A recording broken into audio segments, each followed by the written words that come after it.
Order. Stand for the pledge. Pledge allegiance to the flag of the United States of America and to the republic for which it stands, one nation, under God, indivisible, with liberty and justice for all. I always want to say amen. Roll call. John. Present. Scott. Here. Mark. Here. Stephanie. Here. Dale is here.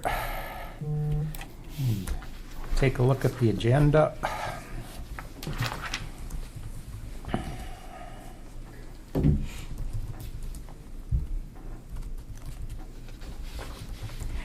The one thing that changed between now and what we sent last night is we did take off that Juneteenth holiday. Did get clarification that Governor Burgum just made it as a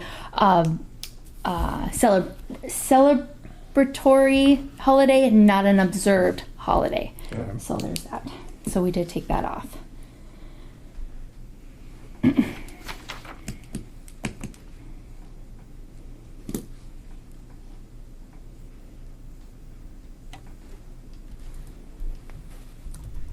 Okay, I'll motion to accept the agenda. Motion by Stephanie to accept the agenda as presented. Is there a second? Excuse me. Seconded by Mark. Is there any discussion? Any discussion? Any further discussion? Barring none, all in favor? Excuse me. All in favor signify by saying aye. Opposed, same sign. Aye. Motion carries. Can we look at the meeting minutes for a June 3rd meeting?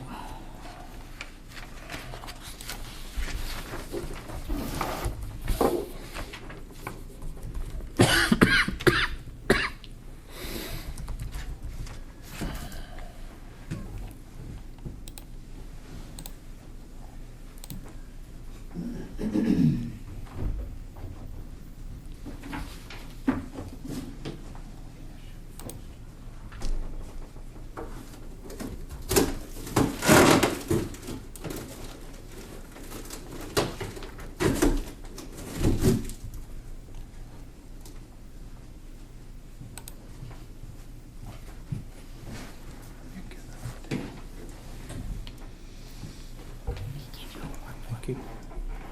It's not even cool.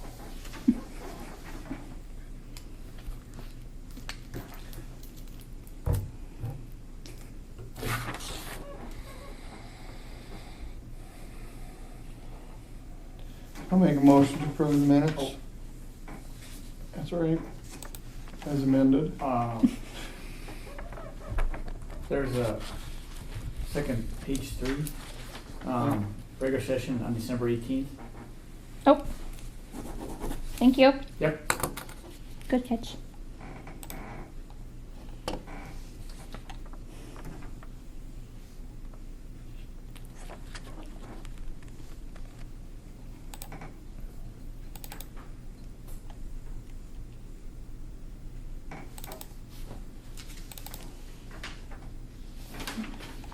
Did somebody make a first motion? Somebody? Yeah, I did. Okay, I'll second it. As amended, I guess. Yeah. And dispense with the reading. Motion by Mark to approve the minutes as amended and dispense with reading. Seconded by Scott. Is there any discussion? Any discussion? Any further discussion? Hearing none, we'll proceed to vote. All in favor signify by saying aye. Aye. Opposed, same sign. Motion carries.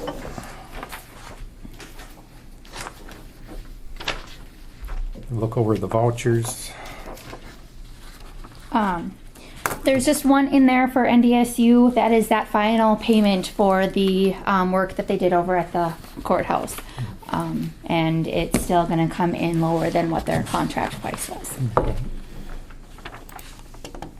Did we ever hear anything from the State Historical Society? We contacted them. Maybe we should send them a letter asking what's next. Okay. might as well. Is that what you think we should do?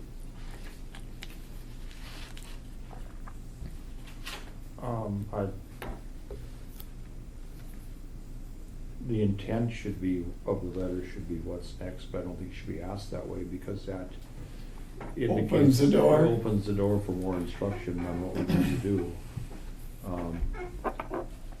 I would word it as somewhere to that we plan on moving forward now that the assessment has been done on the courthouse and its property and the historical value determined, we plan on moving forward with the demolition. Okay. It'll probably get the same result. They'll ask for more information, but at least we're not prompting them to do that. Sure. Because they have told us that this is what they wanted, and now we've fulfilled that. Logically, you'd think we could move forward with the demolition. Excuse me. You wanna help Sam write that letter, John? Or when you get it written, that email it to John, or all of us, I guess, and we can, Do you think Jamie should do that? yeah, that'd be fine too. I think Jamie's been the one that sent those letters and Yeah, from the, okay, if that's okay with you. that'd be fine with me. Yeah, Sam, was there any, you remember we had that bill, a $10,000 bill from Roland for the auditors? Did they didn't come up about that? Harold? Harold, yeah. Yeah, I reached out to him. He came in to talk to me. He was going to get me some more information, and I haven't received any. Okay. So, He'll get back to us in 2026. Yeah. Okay. He has low cash flow requirements evidently. Good grief. I motion to approve the bills as presented. Well, what do you expect, maybe an auditor? Motion by Stephanie to approve the bills Ow. as presented.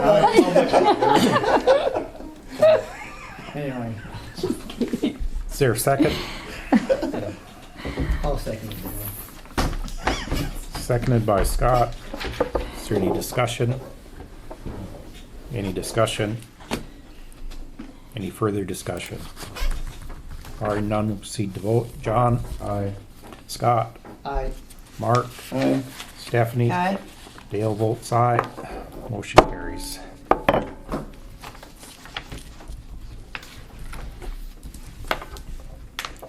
Sheriff's Office changes.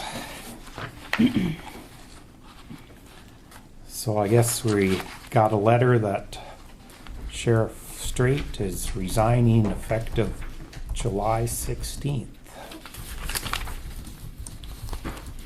Do we have a motion to accept his resignation letter?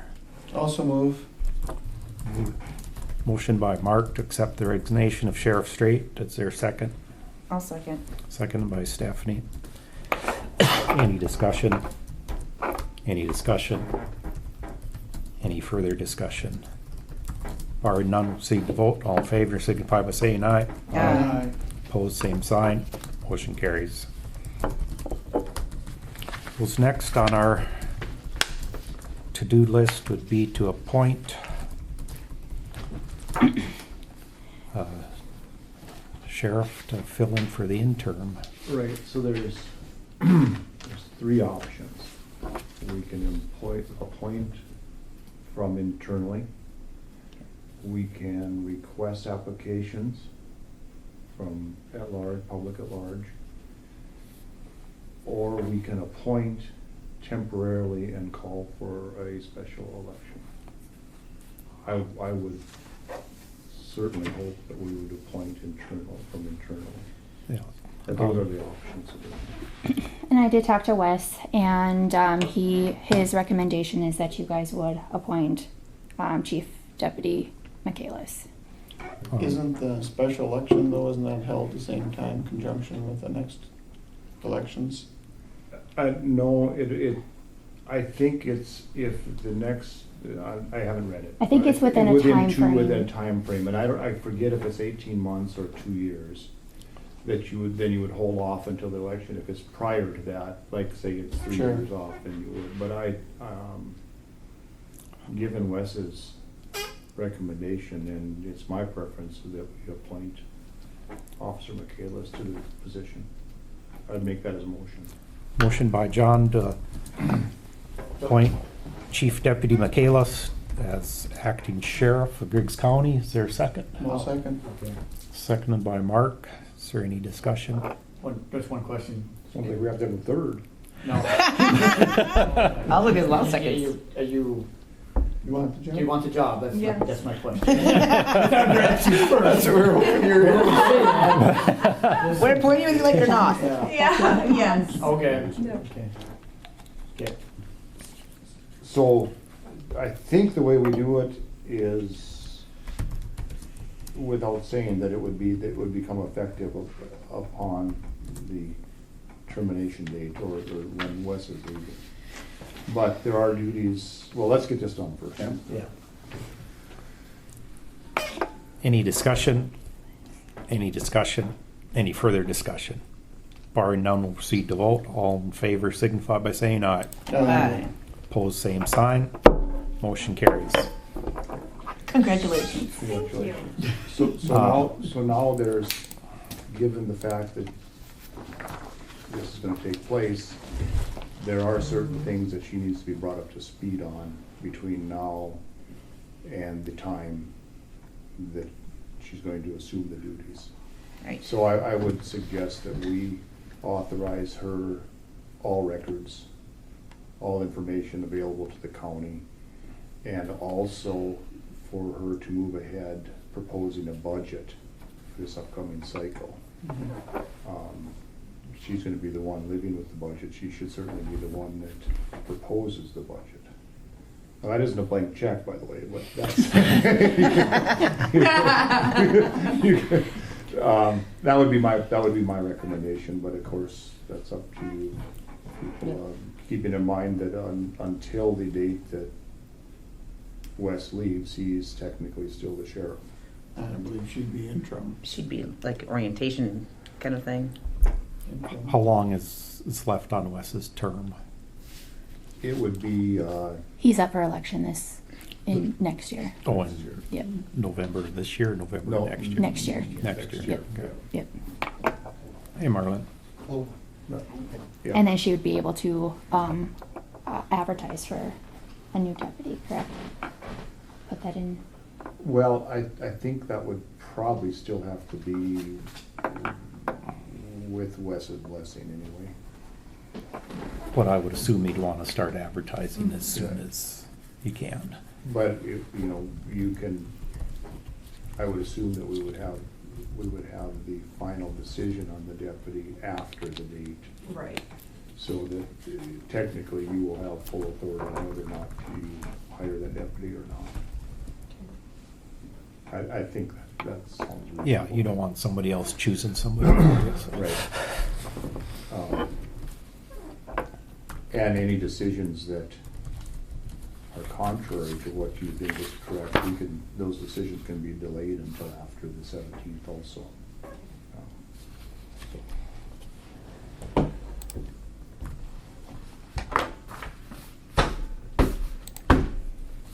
I don't have anything else. I don't know if we need that in a motion. I think it just plays out. And we've stated that we're fully behind the transfer, and so any problems that arise, we've got your back. Congratulations.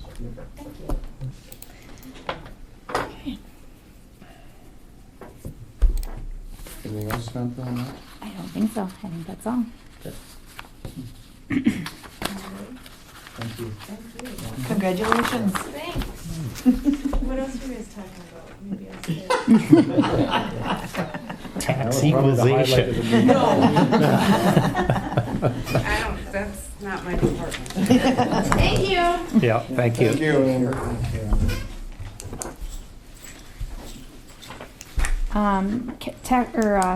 Tax equalization doesn't start until 3. Do you want to continue on with some of these other things? We'll leave budget for maybe one of the last things. Yeah, we better wait with tax equalization in case some other guys show up. Yeah. Yep. Is Jamie gonna be here for the drought declaration? I don't think so. Don't think so. He sent, I saw it. The drought thing? Yeah. It's in your packet. Oh, yeah, that wasn't where I saw it. Oh. No. I think it's in here. Oh, Yeah, Page 14, and then 15, 16, and 17 are the letters.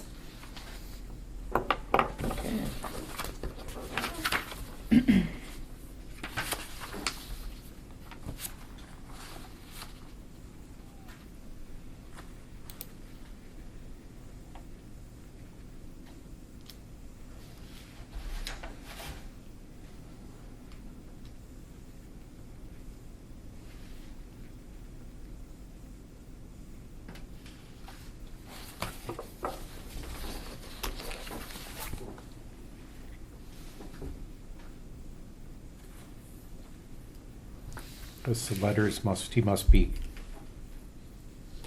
they're trying to get the Secretary of Agriculture and the Governor to release CRP earlier, is that? I haven't reviewed them. Those just came to me this morning, so. Yeah, so I think they're trying to, they're advising the governor and the secretary of, oh, and Jamie's on the way. ETA 2 minutes and 10 seconds. Such precision. No, so it was 2 hours and 10 minutes. But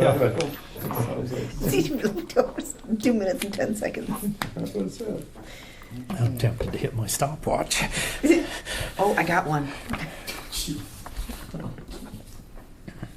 No, well, maybe it's, no, it is 2 hours and 10 minutes. But maybe it must be 2 minutes and 10 seconds.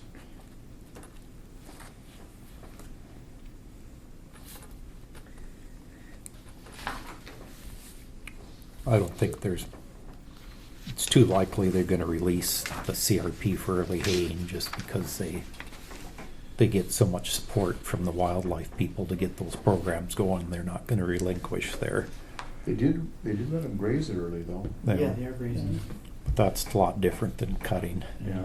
I think in 2017, and they did release it early, if I remember right. You know, like July 15th or something like that. Yeah. Yeah. You know, But that gets the first nesting season out of the way. That's exactly right. Yeah, I don't think they'll let them disturb yeah. it earlier for cutting anyway. I'd be surprised if they did anyway. Okay.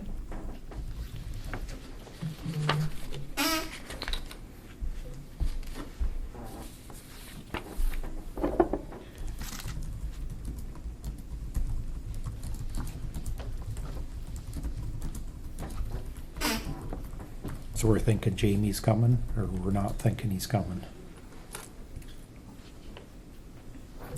Does Lonnie come back? Yeah, I think he is. Do you want to keep going down the line? Right, wrong room? Right room. There, you need to sign in, guys. Here, please. First. Okay.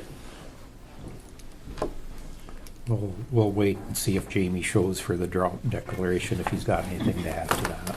Okay.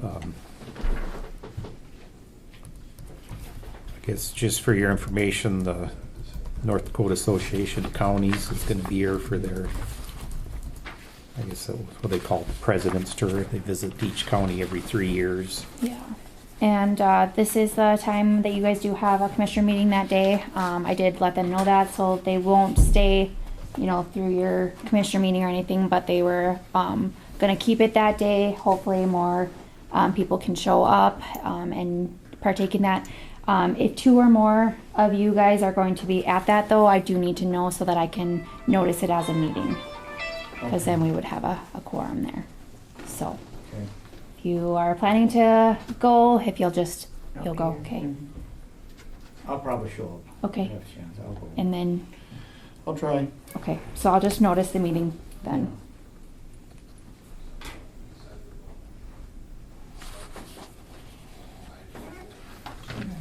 Hello. Another 2 minutes and 10 seconds was passed, so it must have been 2 hours and 10 minutes. Well, why don't we go ahead, someone will make a motion that we sign the letters. Yeah. I'll move. Motion by Mark to sign the Griggs County Drought Emergency Declaration. I'll second. Second by Stephanie. Is there any discussion? Any discussion? Any further discussion? Barring none, we'll proceed to vote. All in favor signify by saying aye. Aye. Opposed, same sign. Motion carries.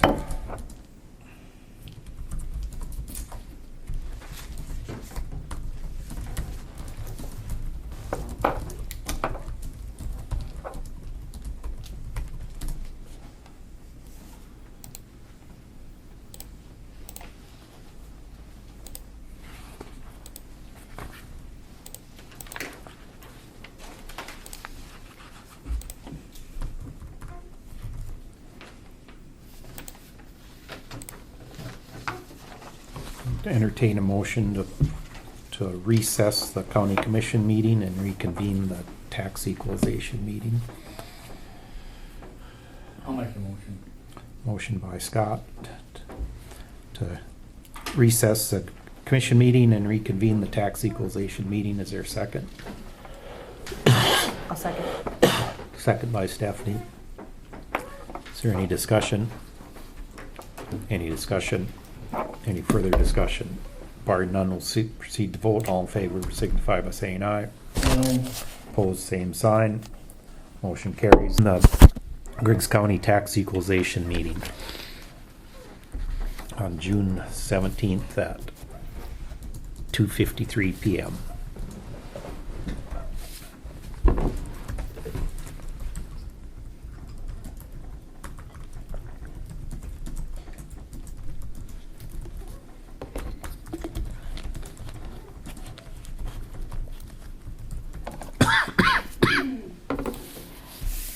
Connie wasn't able to be here, so the books are up in the front if anybody needs to look at them.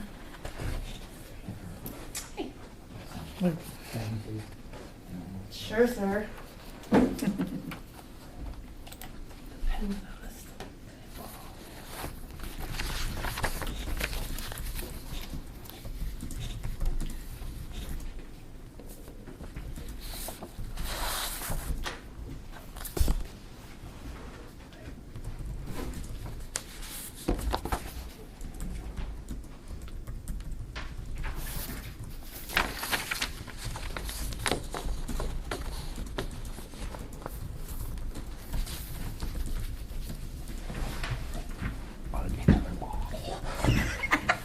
You poor thing.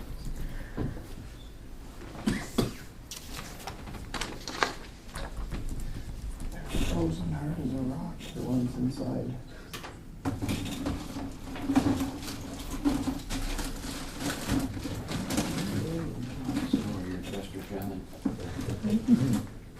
How are you doing? There's other waters in the box there. The warm one. They're warm.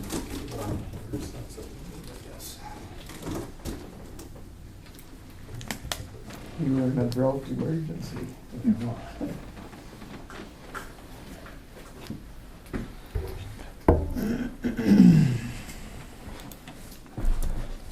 I think when we left off last meeting, we were getting ready to go through the properties for each township that were changed. And John brought up that the century code wasn't being followed because we didn't have the representatives from the taxing entities here to answer any questions or explain what prompted the changes. So I think we've got everybody here we need.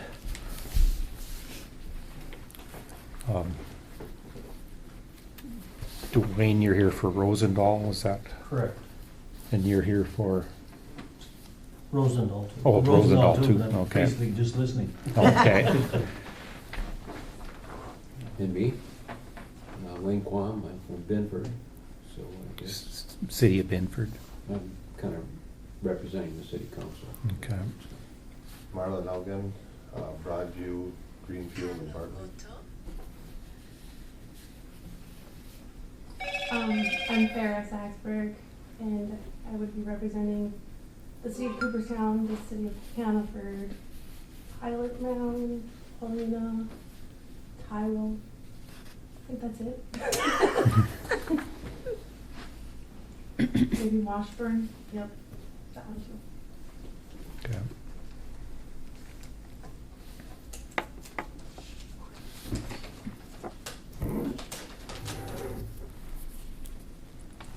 So I guess the first order of business is determine whether or not at any of these township equalization meetings, anybody protested or called into question the evaluations. I had one call on one of them that I did, but it wasn't the raising of the value of the house. It was the land that was done a year before for the drainage that went through. Okay. It wasn't questioned on the price I raised the value of the house or any of the land. They did come to the township They meeting. didn't come to the meeting. I got a call like a week before to talk to his supervisors about it, but that was it. One at the meeting. The way the process works, of course, is if any properties are raised over 10%, then the landowner has, or the property owner has to be notified, of course. Yep. And then they have the right to come and ask questions at the township meeting. If they don't receive satisfaction there, then they can appeal it to the county. And if no satisfaction is gained there, to the state. A lot of people have determined that's kind of a hopeless proposition to go through, so we don't see a lot of it. The duties of the township are to assess the properties and confirm that those values are within the values of the rest of the properties in the township, and then pass it on to the county commission, and we have the ability only to change those valuations individually if there is the property owner present. We have the ability to change classes of property between the townships as a class. So we can say, okay, Washburn's residential properties are way higher than Cooperstown's residential properties, and we could adjust accordingly. That's never really been done that I'm aware of, because the whole point has been made kind of moot in the fact that the state looks at all the properties of three classes: agricultural, commercial, and residential, and they compare them to the other counties, and they raise the valuations. So, to have the township raise an evaluation and have the county raise the evaluation really is 2- and 3-fold, because then the state, as you've seen every fall, they come in and say, okay, your residential properties need to go up to 4%. Well, that raises every residential property in the county by 4%. So to adjust them on a township level and a city level, yeah, it can be done sometimes, but most of the duties is to add new properties to the tax roll, not try to adjust them internally, because the state is doing that for us anyway. So therein lies kind of the problem. How do you take one property here and say that's undervalued? What determined that was undervalued compared to all the rest of the properties in the county? And that's why you don't value property, individual property against individual property, other than on the township level.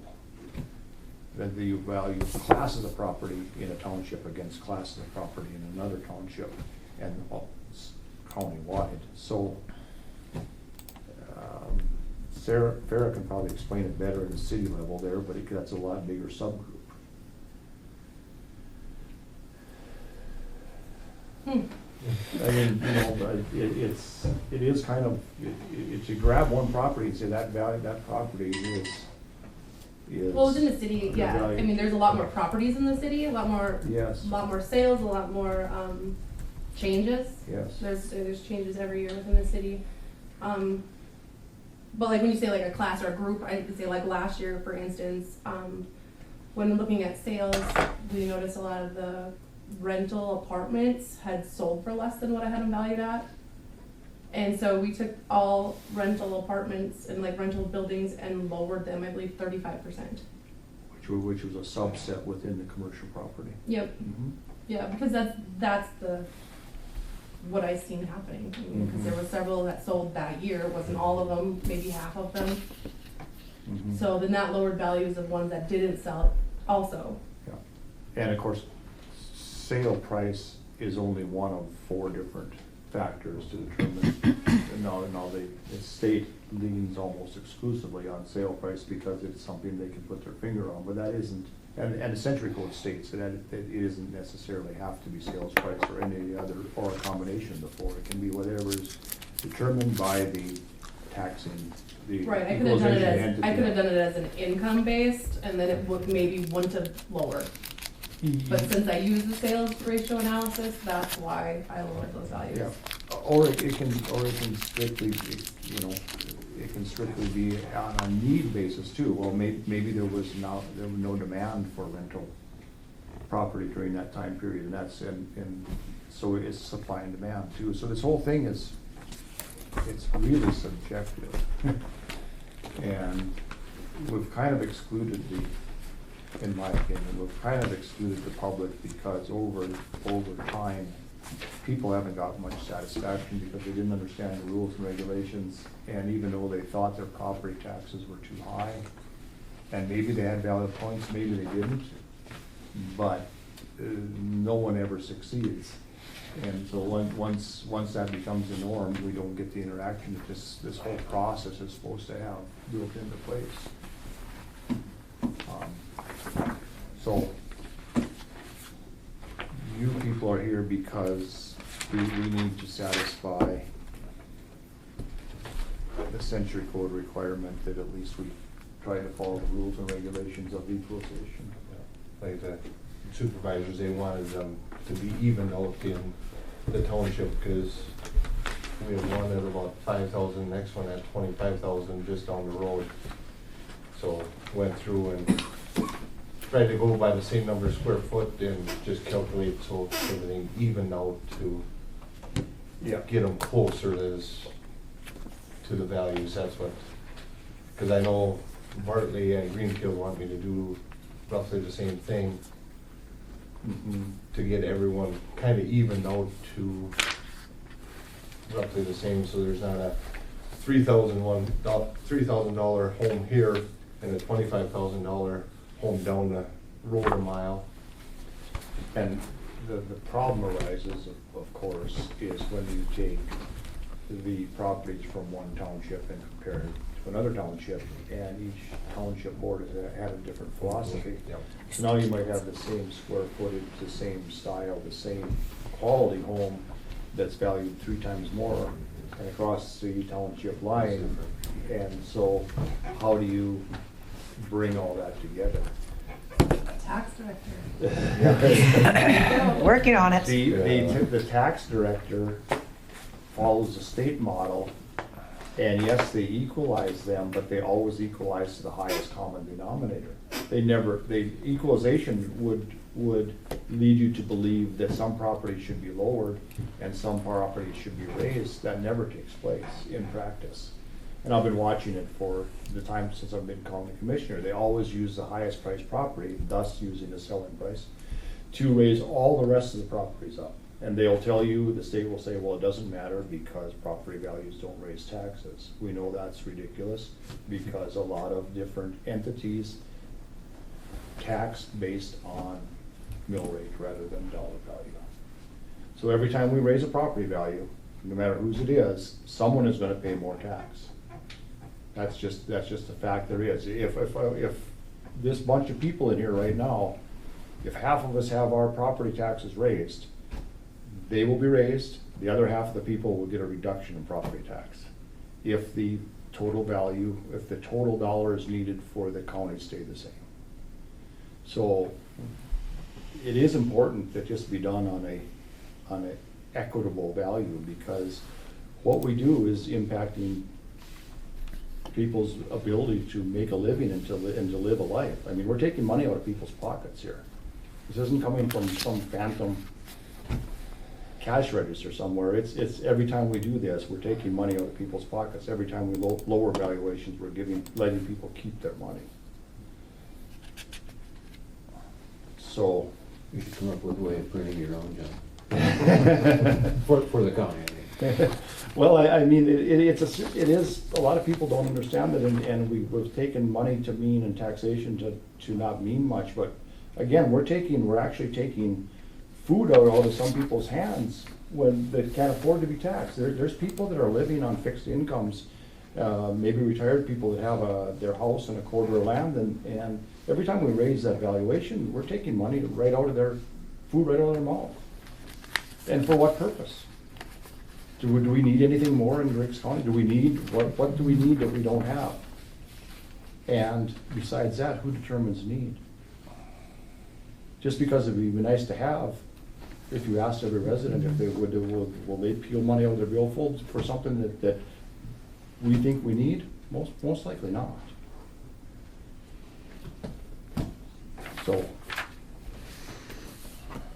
So will the changes that we made at the township level be a change for next year or not then? That's a determination of whatever this board, if they decide to accept it. So it is, yeah, I mean, that's what this is all about. But again, keep in mind, those changes you made, if you raise someone's valuation, you took money out of their pocket. Yeah, we understand that as a Yeah. board, and, that's what that's called, is equalization, so we try to every year, make a few adjustments, nothing extreme. Did you ever lower any? Well, they That's what did we this probably year. did mostly this year's Good. lower. I mean, I looked. Yep. But that's not the norm. That's not the norm. No. That's not the norm for the majority of the townships. Yeah. We had one landowner that didn't come and sent a letter to us. And we compared it to the quarters all the way around it, and he was actually paying less than some around it that we thought was very comparable, so we did not lower his, and he wanted it lowered.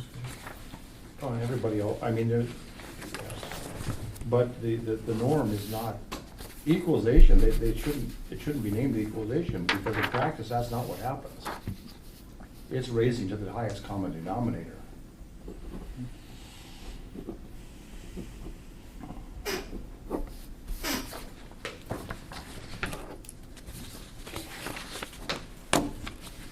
And I'm quite sure money left in our taxpayer, in the citizens' hands is better spent than in the government's hands.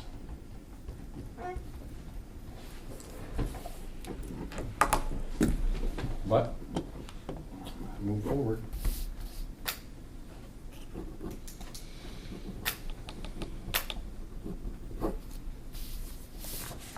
Has there been any word about the $1 billion the state is getting from COVID?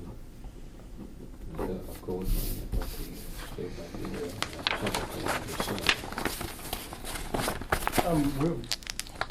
The county has gotten, how much? 100 and something, wasn't it? 100, Right. is that 150 something. I 50, think. yep. That could be used towards COVID-related expenses, and we've chosen as a county commission to kind of treat it as a rainy day fund to offset anything that might have to be spent, and the definition of COVID-related can be stretched quite a ways. I think we took 30,000 out of there for the The senior citizens. because of, and that really was COVID-related, they need updated. but I think there was just another $1 billion. I just heard in the last meeting that was. There's gonna be another, being there's gonna be considered. another run of money coming out. Yeah, But the state has to go back in session to get it. Only allowed 50 million at a time, I think, that's what, yeah.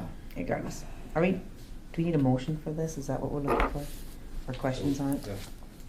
If there's any questions on any of these taxing entities, changes. So what would you suggest, or what do I tell the supervisors that want to have it equalized in the township to get the values more similar? Well, that's really, that is, they are a separate entity, so they are elected, they get to make those Okay, determinations. so, And, yeah, they make those determinations. and like the cards and those things, do you guys still want those, or what is the thought process on that? Because Connie, I was gonna send them, and she said, no, don't send anything. And that's what, kind of what they heard, and they wanna know what you guys are thinking on that, so that's, because I know, I lived down in Cass County, and they went through,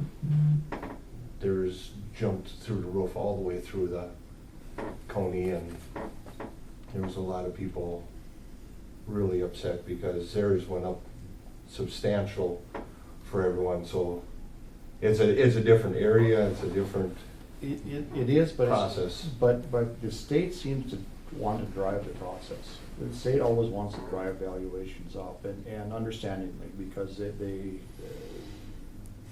more money they can derive the local level, the less they have to provide for services. That's not the way our constitution is set up. Property taxation stops at the county line, and so herein lies the problem, is where do you, without people involved, without a majority of the citizens involved, which would solve this real easily, where do we go? But the question of who has responsibility, each entity has a responsibility, and we can't tell the township what to do. We can equalize it amongst the townships, but we can, I mean, I think it would be a lot better process if that's where it stopped, at the township level, where you sat around the kitchen table and everybody determined which property was worth, like it used to be. But it doesn't, and so then we're, as a county commission, we're always scrutinized by the state, and you know. I think that without Connie here, so we don't, I mean, I appreciate you guys coming in today. I don't know if we dare make any motions or do anything again without her being here, but I don't think these gentlemen will have to come back again. I mean, no, they presented what needs to be presented. I mean, this whole process is so simple if we just go back to the way it's supposed to be. The property cards were filled out to give to the treasurer so that they could send out tax statements. It was that simple. Yeah. And the equalization was just that, people sitting around a table in one of the townships determining what the property is worth. And when everybody, and you could talk it out, and everybody left, and it got turned in, and then the state got their fingers into it. And it's At just this got point, to a we mess. don't have property cards for residential properties in the townships. No, as far as- well, you do have property cards, you have to reverse engineer them, because they're on, the properties are on the tax rolls. Yeah, Or maybe some aren't. yeah, well, that's, But the property card, that's all it was just a list of the property, and then she took the bottom line number and put it, and assessed the value for taxation. It's much easier in the city, you know, in the village, if you will. It can, no, it's, the smaller the process is, the easier it's gonna be. But I don't know, Mark, whatever. But I mean, we don't wanna miss anything like we've done, like I did before, so. That's my recommendation anyway. well, I think we can go through and approve Yeah. the properties. A non-residential, Do you have to get the motion for each one, so they gotta do? for each one? Yes. Okay.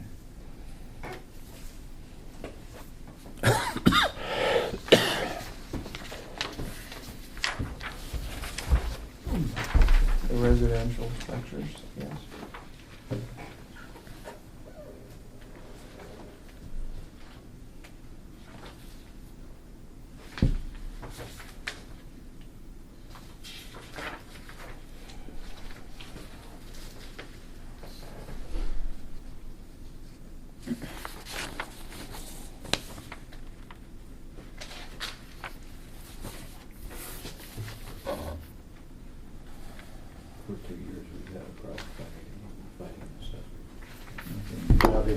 they made the rules, the state changed the qualifications and basically dried up all the expenses.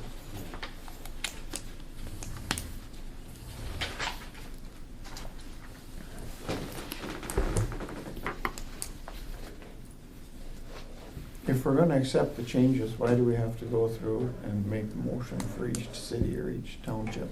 Well, yeah, you're right. So, I mean, we can accept the ones that don't have changes. That's not That's bad. okay. Can we do those? Yeah, we can do that. So we can, if you wanna read them, if you wanna go and read those off, you can make a motion to accept those. That's not a problem. The ones that have changes, we should do Okay. one at a time. Yeah, then we have to, so So, I'll make a motion that we accept Romness, Greenfield, Ball Hill, Bartley, Clearfield, Willow, Dover, Mayville, Kingsley, Bryan. You see wrong this, Joe? You see wrong? Yes, that's what he started with. I'll Those sec- all had no changes, so it shouldn't, we're accepting last year's valuations. Okay. Motion by John, seconded by Stephanie to accept all townships that made no changes to their tax equalization, include Romness, Bald Hill, Greenfield, Mabel? Bartley, Clearfield, Willow, Dover, Mabel, Kingsley, and Bryan.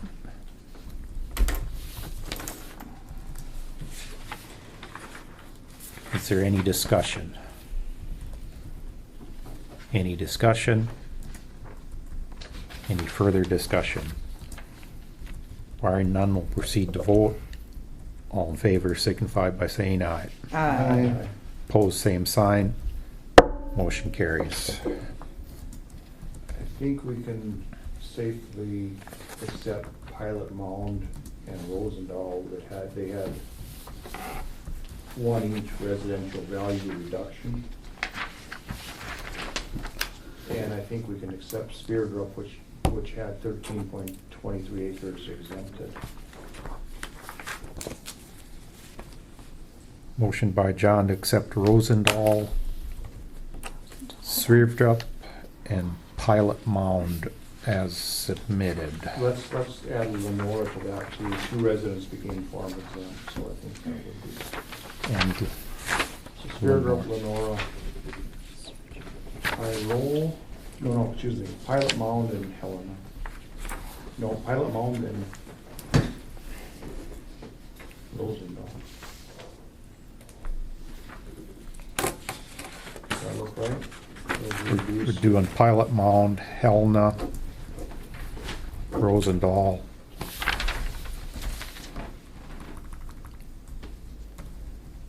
Who else did we have? Lenora. Lenora, that's right. Speardrup, Lenora, Pilot Mound and Pilot Rosendahl. Mound and Rosendahl, yeah. Okay. Motion by John to accept the recommendations from the townships as submitted from Lenora,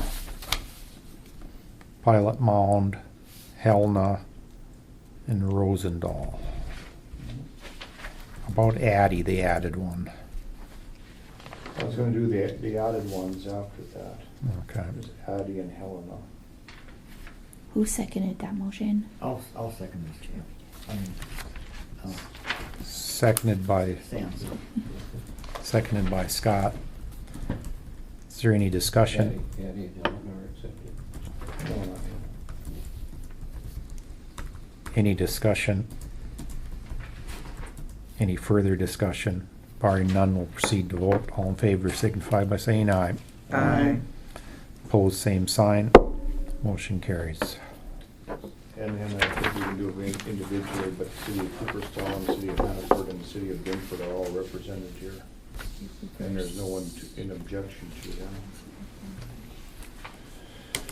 them. Motion to approve City of Cooperstown, City of Hannaford, and City of Binford as submitted. Is there a second to the motion? Also move. Seconded by Mark. Is there any discussion? Any discussion? Any further discussion? Barring none, we'll proceed to vote. All in favor signify by saying aye. Aye. Opposed, same sign. Motion carries.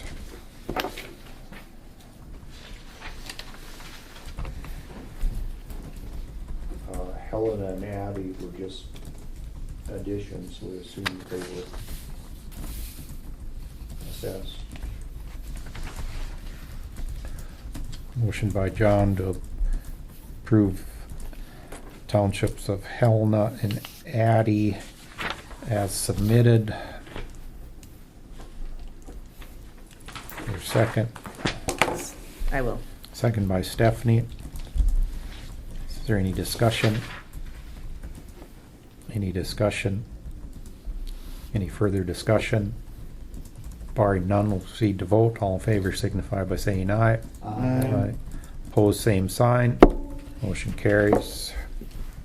So that leaves Broadview, Washburn, Cooperstown, and Tyrol, and those had, some had value market changes, and we need to determine how those were arrived at.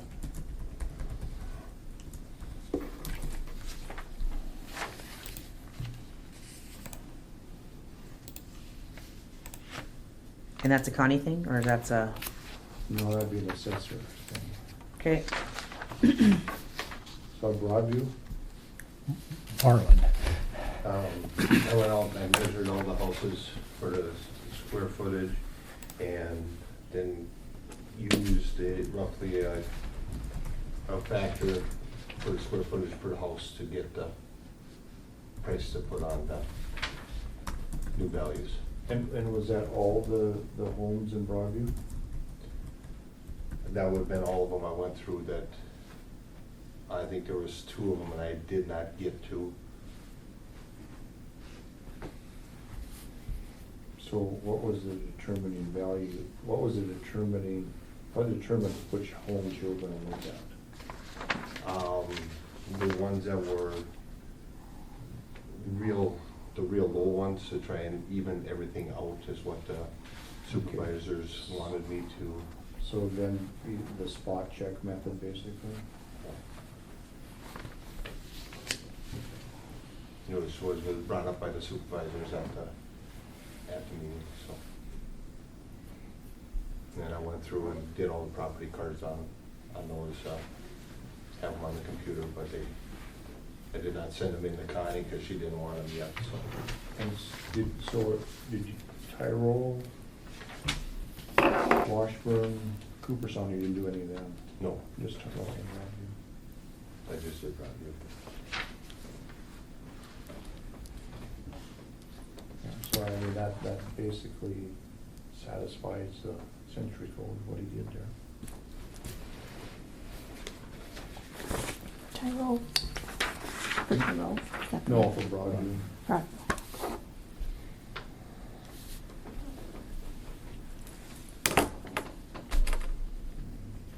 So I'd make a motion, we accept Broadview as presented.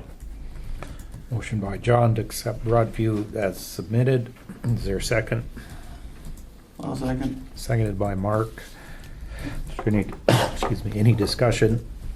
Any discussion? Any further discussion?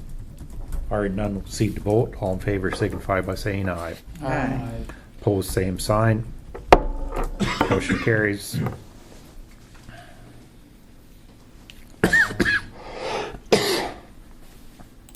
Cooperstown?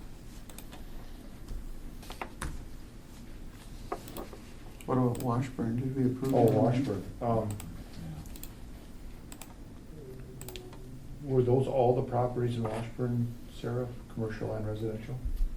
That I adjusted? Yeah, I don't think so. okay. So what was the determining factor on what to adjust?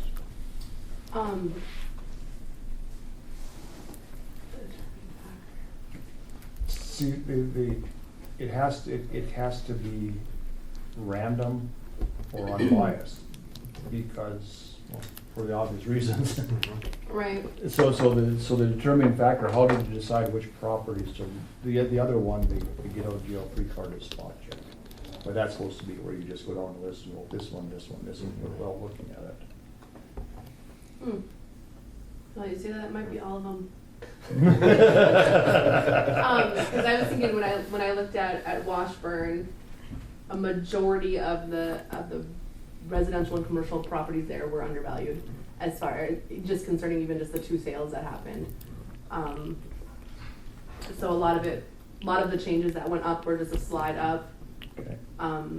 There were several properties that need to be looked at and measured up, and just for different improvements that have been done and whatnot. So there was a couple, I think there was at least one that was exempt, so then the entire, A farm change. valuation of the building classifications. itself, not the land, goes away, so.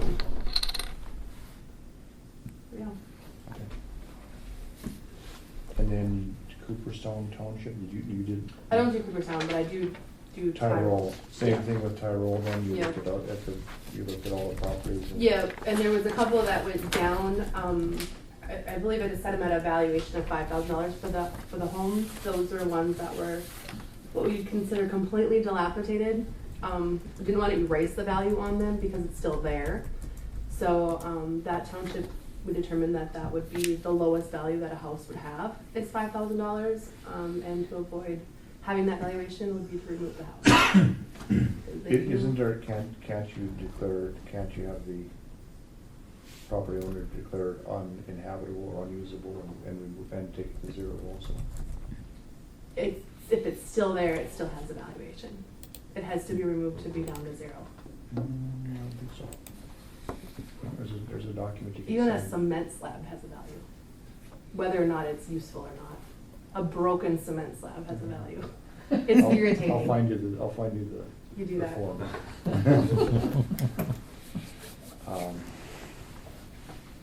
Okay, so when Tyrol says his residential values changed, it means some up and some down. Exactly. So I guess Washburn and Tyrol can be voted on. I'll make the motion. Motion by John to accept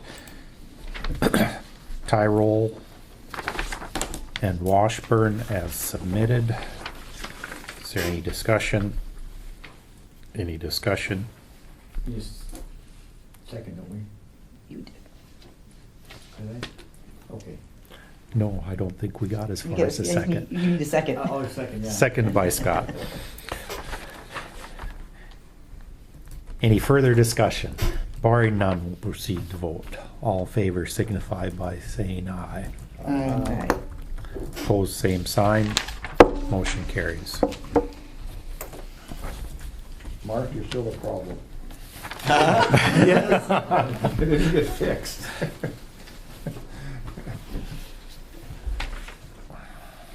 Well, it's the 3rd year of the increases.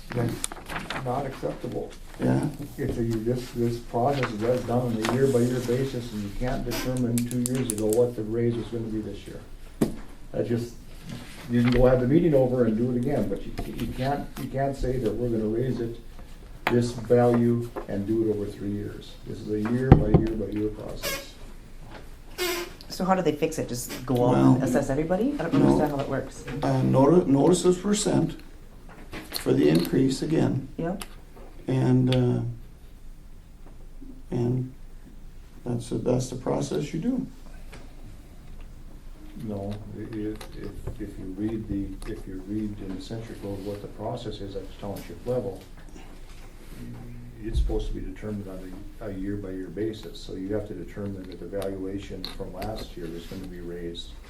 You can't go back and say, well, in 2019, we decided to raise it X amount of dollars, but in order to buffer it, we decided to do it over 3 years. You can't do that because you don't know what the market value is gonna be 3 years from now. That's why it's done on a yearly basis.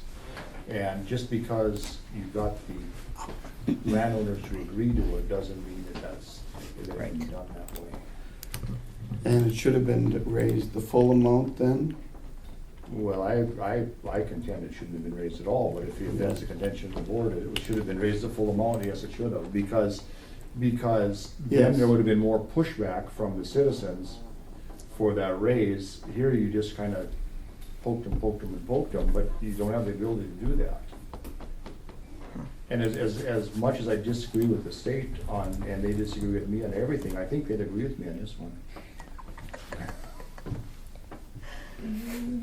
I don't know either. I don't know. I think, I think this, if you reviewed it each year of those 3 years and made sure that it was still on track to be increasing that amount, I think it You would be can't fair. you cannot determine the value more than 1 year ahead. Did they determine the value, the total raise in the first year, or did they just raise it every No, they year? determined the value and then cut it by 3, Okay. because they wanted to lessen the impact.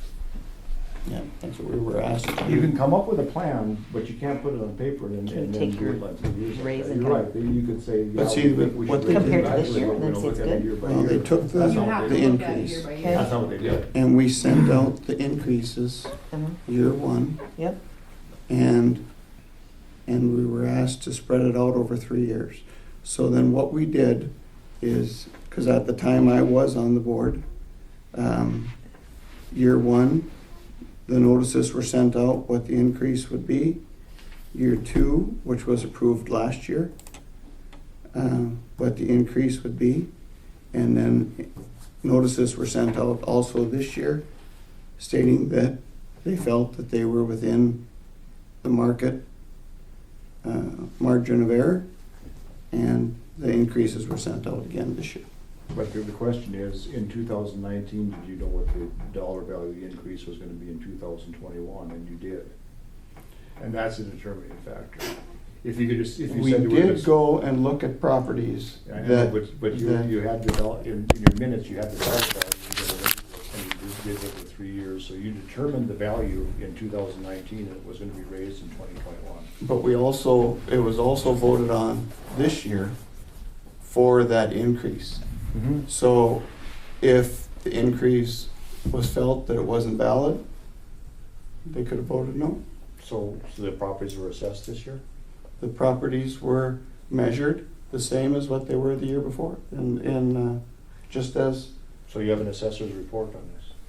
she should have those reports. Before she went out and actually assessed the property and determined that that's the dollar value it needs to go on.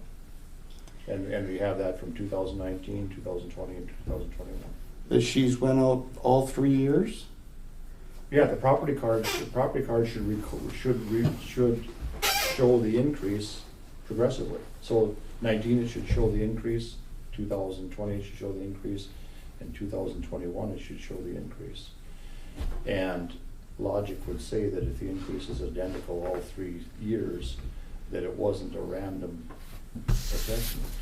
But That we it was agreed on prior. But they didn't, also, if you're talking about a random assessment, none of them were spot check. It was the one that all properties in the township were reassessed. Is it possible that those properties all went up the exact same value all 3 years in a row?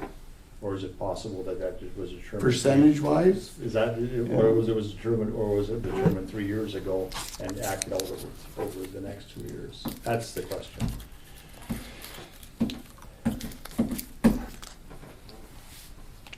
and I think the state did accept what we did 3 years ago.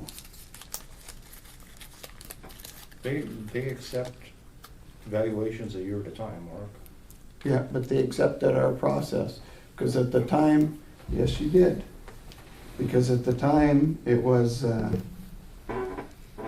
gal from Steele County, Well, I only have one vote. I'm not gonna waste our time Yeah. arguing with you about it. okay? In my evaluation, it's wrong. And that's it. So you guys do what you want. I'll make a motion to approve the Cooperstown Township. Motion by Mark to approve the Cooperstown Township valuations as submitted. Is there a second? I'll second that. Seconded by Scott. Is there any discussion? Any discussion? Any further discussion? Barring none, we'll proceed to vote. All in favor signify by saying aye. Aye. Aye. Opposed, same sign. Aye. Motion carries.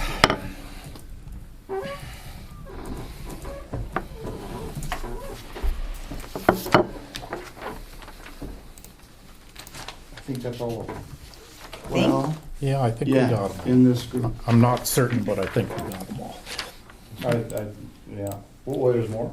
But I think Um, ag property, we have to set that. No, we don't. The state will do that, like they did before for us? or what? It's, the ag property is basically a completely different system. Okay, Yeah, no, we are, it's completely out of our realms. All we are is a rubber stamp to the increase that they're gonna tell us to put on it. And we're- I know that the sales ratio study was supposed to be done before this, so that you guys had this information. I know that you guys haven't approved the sales ratio study yet, but if you look at the information that I did pass out, this is what the medium is right now for these properties. The one that has the yellow thing at the bottom, that is if you guys approve the sales ratio study as it looks right now. The next one would be, in talking with Linda from the state, she recommends that we take out the ones that are yellow highlighted, because that is pushing the lakeshore properties down. And so then it would be, and overall, you would need to increase them by like 20% to get to the right thing. So she's thinking, her recommendation is to take those out, and then you would need to raise lakeshore to by 8% and residential by 2%. I hope I said that right. Sounded smart to me. And I think that needs to be done within tax equalization, but I could be wrong.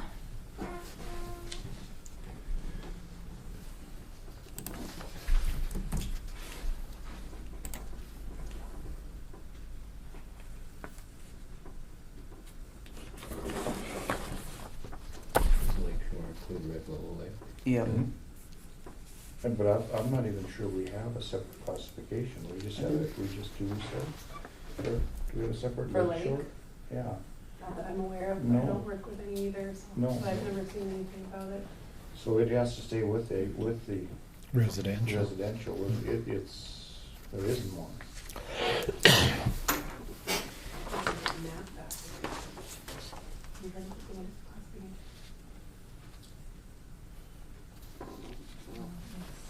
Consider a different map back there. Why would they separate lakeshore property? Would all recreational property get a separate classification then, or? Just because you're on the lakeshore doesn't necessarily mean it's recreational. Might be your permanent residence. Okay, so when I fill out the sales ratio, I'm going to put lakeshore in there, and nobody corrected me saying to put residential instead. So perhaps I coded it lakeshore and it should have been residential. Yeah, we don't have a subset lake Okay. shore, so we classify all residential, all properties residential. So we have residential, commercial, and then. All the Red Willow ones are all residential. Right. Okay, so we would just have to correct that on, To do just residential, so then residential would have And the way to. we adjusted for that was, they did a separate assessment of all the properties at Red Willow. So there, if you look at the square footage, the properties in Red Willow are far higher than the properties in Cooperstown.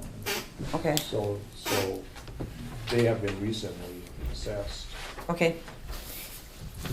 So all those sales that were Red Willow, because there's a lot of Red Willow sales that went around this Yeah. last year. So just code them from number, you just gotta fix that code number in there.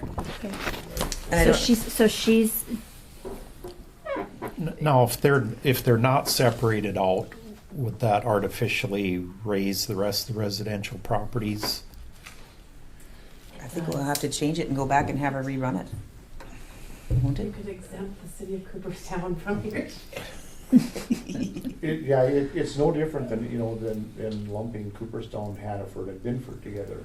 There's, nothing is, a property in Cooperstown is worth more than a property in Binford or But Hannaford. if you had if you had 15 sales in that lake area, you could provide a sales analysis for that area Right. and base those values on that sales ratio. and have that corrected before it comes into the county's sales ratio. But the reason there were so many sales last year and this year in Red Willow is because it was purchased by the Lake Owners Association, and then they sold the properties to the individual landowners. Mm-hmm. So you're saying all those sales came from the association? Yes. So the association bought the whole thing. Not- Bought all the I land. thought from those them. sold years ago. Not all of them were the like. Some It of them depends were. on how they did personal ones. did the deeds, but the lake, the association bought all the property. All Haynes' property. Then they would sell, like, if you had a cabin there, they would sell you that piece of property. Yep. And that's how all of them were divvied out. So there's way more sales there than there normally would have been. It was just people buying the property from the association. And there'll be some more. Some of them haven't completed their deals yet. But should the assessments be higher? No. Yeah, I didn't see those sales, but I guess if the seller was the association, that would be a little different. There was And only that would there was a be few a that sale were. That would be thrown out anyway. I wish I would have brought my paperwork with me. I Yeah, so- didn't. But I mean, I know of houses that have sold there from private party to private party. There's been a couple, yeah, but those were already purchased out of the association. But that's how they did the process, rather than each individual Yeah, I remember when they sold landowner it. buying It was a from while ago. Haynes's. The association bought the whole thing. So would we still code it to residential? Does it matter if it was bought by the lakeshore or by the? I think it should still be residential. People are residential? I mean, Okay. I think it should be. We've always had before. Okay. We'll see. Because we don't have other recreational properties, we haven't classified them differently either. Okay. So we'll just have to. That's an easy fix to go in and do that, but Hunting properties? Yeah. no, your we've- summary will be different. To my knowledge, we just have everything as. I think it would just be lumped in or whatever, so then it would just be the residential that you would have to raise up the Right, 8% to make that. And the way we handled the Um, discrepancies of the properties was valuations. We just, I mean, again, Red Willow was assessed back in what, 14, I believe? So John Berger uses his land for hunting recreation. No, not agricultural land, it's, most of that would all, that's a different venue. That's all done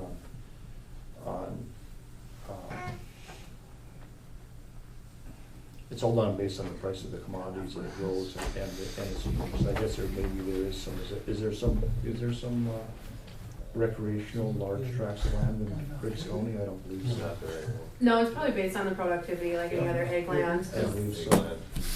Because usually the egg production land goes off the soil type, and Yeah. the soil type's best use Yeah. isn't always how it's used. But I mean, the last attempt at that was, remember that property up north of 45? Mhm. That was the last time that was tried, where it was going to be, that was a little different. what was going on there? That was they were trying to tax exempt that because it was a charity or church or something. No, it was a, Yeah, wildlife, I think he was, wasn't it like a Sahara Club? a wildlife conservatory. Yeah, Oh. yeah. Then what was it determined they couldn't own the property because of state Yes. law? Just because of the time frame. If they would have, he purchased the property and then put it into the conservatory, if we got it the other way around, Well, it would have worked, but I don't know what the Supreme Court. Okay. But that would be, we don't have that classification, but you can check with Connie. We've never raised those values by lakeshore and residential. She reviewed it, but maybe she missed it. But I'll double check with her. Maybe when she comes, she working tomorrow, whatever. She's working tomorrow. Yeah. Should we be considering, Red Willow though, as like we do at Benford, and I know Sutton isn't a city also. Is Sutton into the residential? Sure. Yep. Or are they on their Business and own? Commercial. Or are they, They're I gonna have mean, commercial properties. but I mean, are they classified separately, like City of Cooper or City of Binford or? They'll be platted like a city, but it wouldn't affect their valuations any different or their classifications. It's a village, so it's just applicable to the township. And it would be the same thing that happens like in Revere and Mullins, they're platted like a city. yeah. It's just the assessment authority is, they all roll back into the classification of residential. Just who's in charge of doing Or the government, assessment? residential, commercial, ag, Okay. or government Or or government, yeah, utility. we have four. Exempt, I think they call it, the fourth one. When you assess like Red Willow Lake though, and you do have like lake access, does that kind of go into the assessment compared to not having lake access? Absolutely, the properties at Red Willow are double and triple the valuation if you moved it off away from the lake. Because they were assessed separately, they were assessed as a lakeshore property, so the value was judged as a lakeshore property. But some cabins have it and some don't, correct? Like- No, unfortunately, everything at Red Willow, even if they don't, aren't right on the lake, we're all, Oh, accessible to it, okay. I get, yeah. Okay. I mean, some of those cabins, those little tiny cabins are assessed at $150,000. Oh, and even the sales of them were like, Right. So, okay, we'll fix that then. So you'll run the report again and before we submit? Yeah, we'll go in through and I'll help Connie fix it. just lump them all together as residential. Mhm.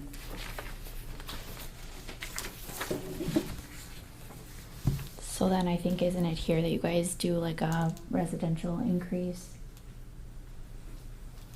Across the board residential increase to get to that 90%, 94%, 94, 90 or something.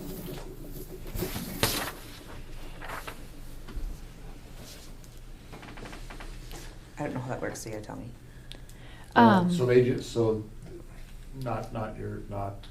The process works is, so they take the sales ratio study and they determine that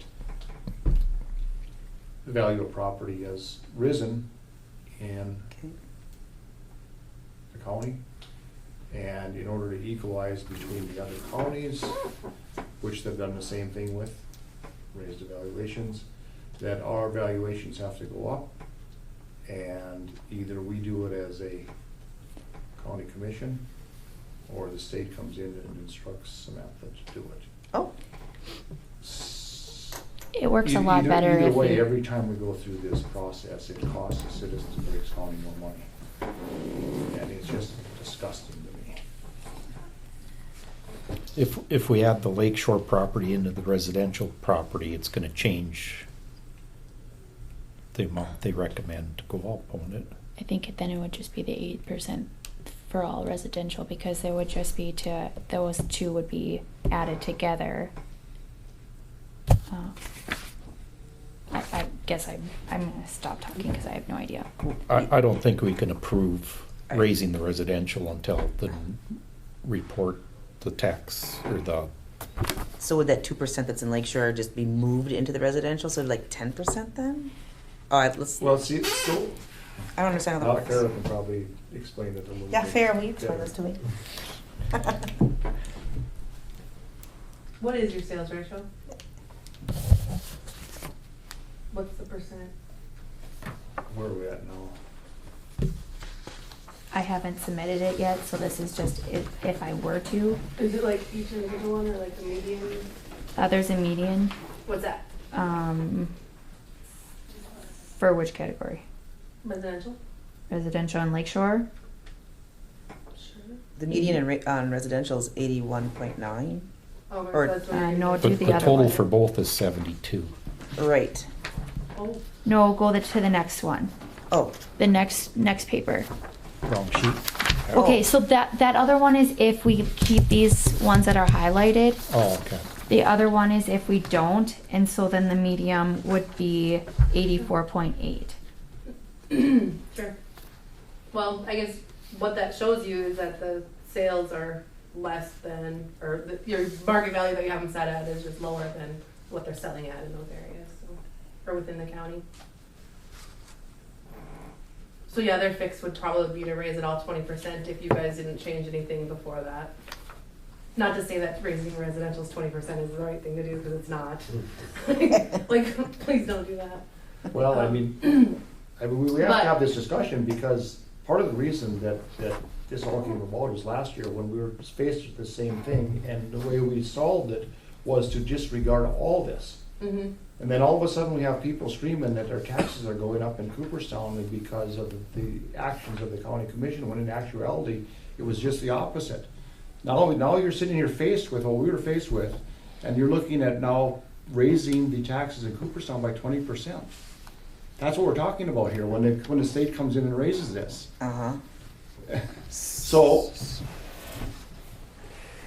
at some point, we have to take control of this thing and stand our ground. And that's what we tried to do last year, but the tax director caused a big turmoil, caused things to get completely blown out of hand, and now here we sit. We're gonna raise taxes on the citizens of Griggs County by 20%.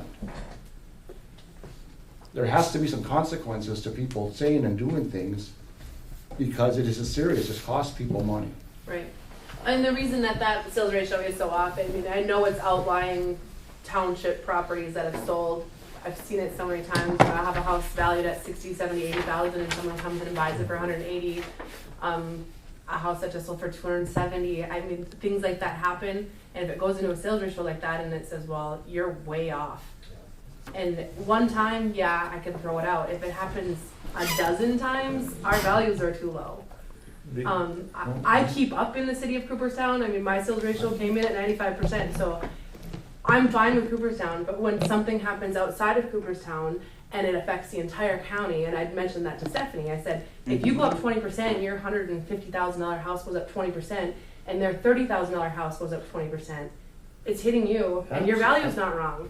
Absolutely. See, the only So the town, the ones that are wrong are affecting it, and if those could get the fixed. only way to combat this is to disallow most of the sales. That's the way to combat this thing. Because the state is dead set to drive prices to a point where there is an unlimited amount of taxpayer dollars there, because for every dollar that's kicked in at the local level, the state feels they don't have to step in with state dollars, which are lacking now because of the oil fund. And are we gonna sit around and let this happen? I don't know, I'm not. I can't be a party to this, and I don't think the people that voted for you and you are going to really like it when you promise them to come and fix something, and now you're gonna say, well, I guess we can't fix it, your taxes are going up 20%.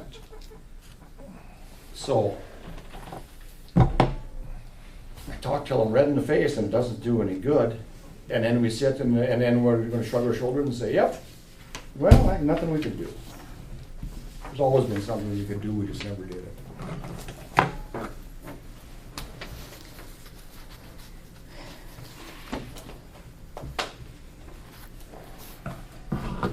Are your thoughts that we go back and fix these and run this again and come back again, or? Don't know. But regardless, we have to approve of some sort of something, right? Is it 90% that you try to get to? Mm-hmm. That's that 90%, right? Well, it all depends. Mm. As Farrah said, she tries to keep a buffer in there. She keeps it 5% over what the minimum is, because there's My goal is 95. then you can take out this. There is that. Yeah. In both directions. Yep. Okay. Because I know that if you guys don't do it here, the state. I would like to, since I did this work here, I'd like to go back and relook at it again, if you guys don't mind. Sure. No, that's fine. And then we'll present it again, now with more understanding, that the lake shore and blah, blah, blah and stuff. If you guys don't mind doing that, I'd like to do that. Yeah. I don't know if it'll change a lot, but I just want a cleared picture. The only thing that'll change it is disallowing some sales.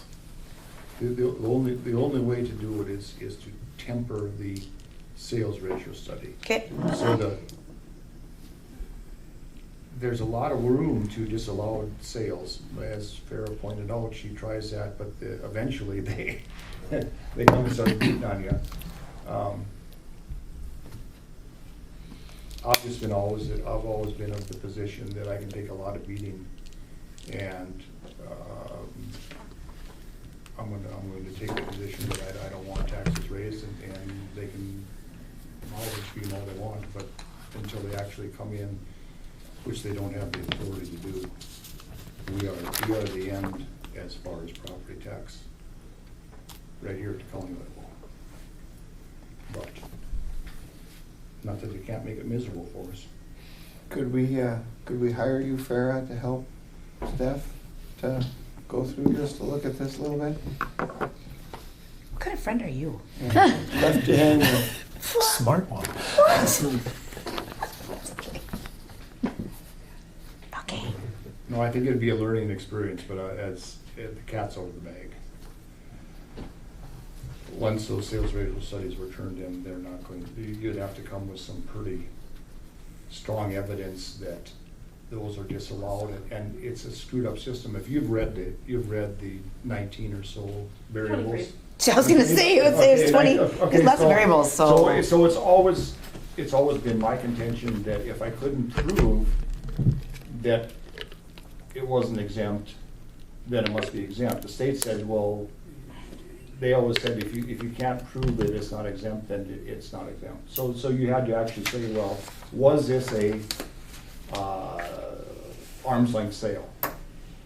And when Ron and I were doing it, we say, well, we don't know if it's an arm's length sale, so we can't confirm or deny it, so we can't use it in the study. State does just the opposite. Yep. They said, well, was it an arm's length sale? And we said, we don't know, and they say, well, if you don't know, then you have to assume it is. Two different philosophies, right? Oh, yeah. So one's you're innocent until proven guilty, one's you're guilty until proven innocent, and guess which one the state wants? This is my world, that long-term care. Yeah. Big brothers. But, Yeah. okay, so at the next meeting, we'll present this again. I just want it to be cleared for, because you didn't submit it yet. No, absolutely not. Kim. No. Because I emailed Kim and told her that. And I've been working with Now, Linda. this hasn't been sent to the state. No, it's, No. no, it's not been uploaded or anything, no. She was giving me some grace period because I'm being a newbie and at it, so she was very So kind. who came with the evaluations there though? Those are just if I were to Okay. continue to go through. It shows me and then I have to submit it. So then I just took a screenshot of my screen and that's what you're seeing. So it hasn't been uploaded to the state yet. And Okay. So fair will. So that is the only way to limit it, is to be scrutinize the sales. I'll have, And high sales, if they're not consistently high, they're an outlier and you could kick them, basically. Yeah, those 23, I guess, 19 before. Yeah. They are by purpose vague because they can use them either way. I Oh. just, yeah. okay. All right, thank you. Let's add that to my tab.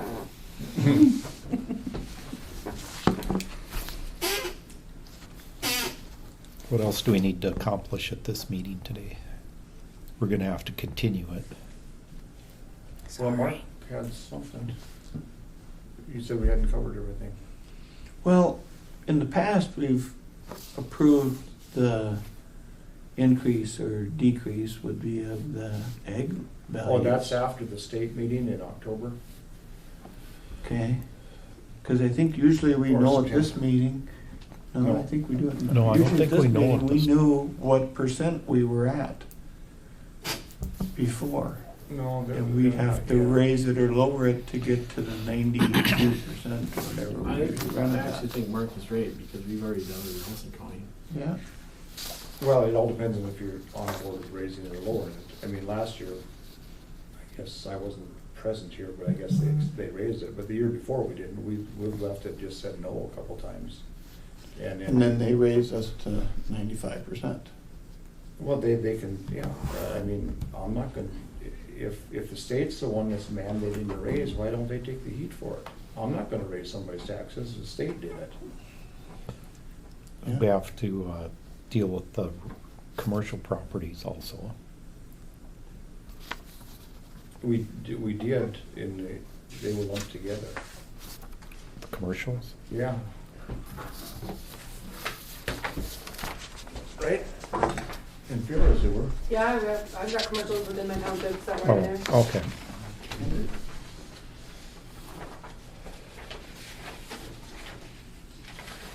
And I assume the rest of them were that way. Yeah. Yeah, we built this commercial thing. Yeah. Right in there.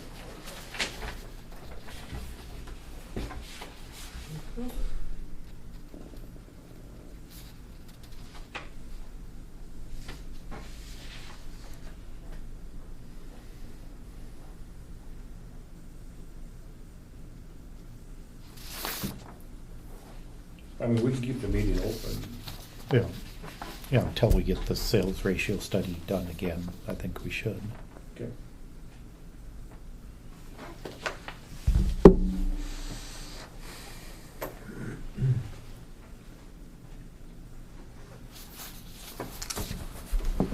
So we just recess it and then adjourn it? Correct. Little can kicking. Mhm.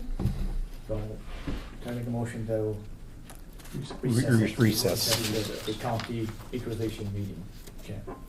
Motion by Scott to recess the county tax equalization meeting. Is there a second? I'll second. Seconded by Mark. Is there any discussion? Any discussion? Any further discussion? Barring none, we'll proceed to vote. All in favor signify by saying aye. Aye. Opposed, same sign. Motion carries. Tax equalization meeting is recessed until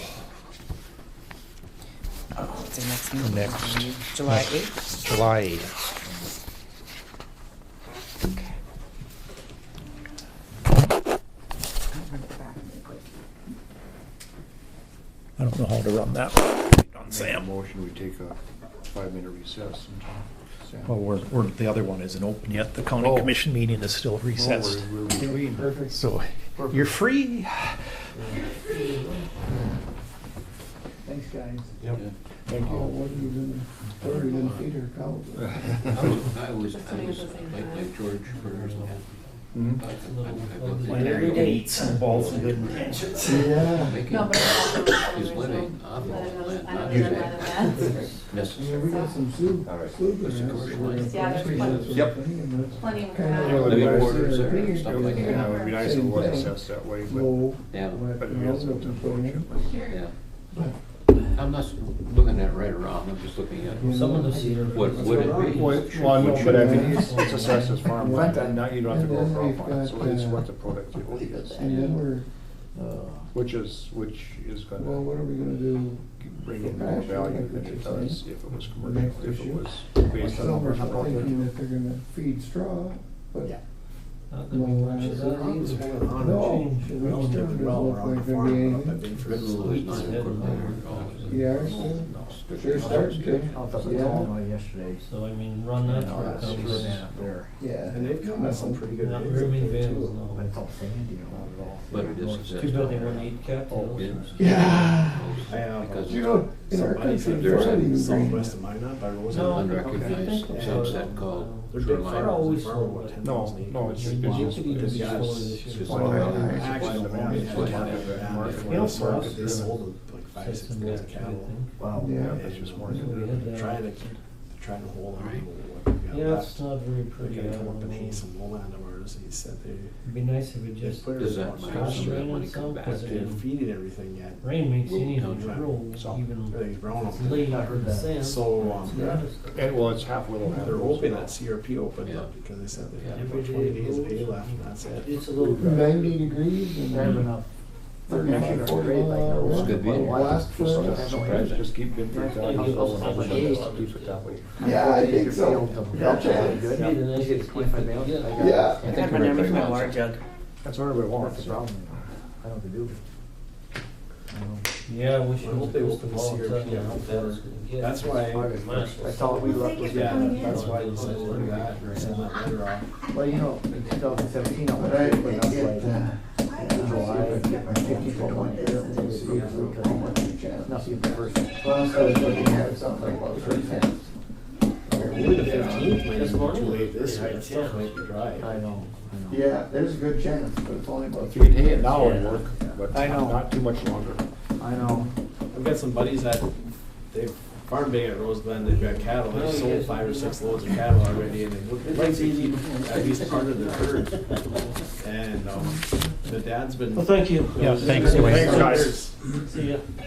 But their pastures are shot, they're feeding in their pastures, and they've got 20 days of hay left, they said. Pretty serious. Yeah. There just isn't enough feed in the country, No. you know. Well, corn's coming down today, everything got smoked, they can I saw that. they can feed soybeans that went down on $1.07. We must really be gonna be getting a crop. I don't know, it's gonna, I'll speculate. I think on the backside, it's really gonna smoke those guys. Yeah. Even down in Iowa, they're dry. Yeah, that's what they claim. Yeah, yeah. There are guys, I follow some guys on Twitter. There were some guys from Iowa on Twitter that quit side dressing their corn because it's so dry. Huh. Wow.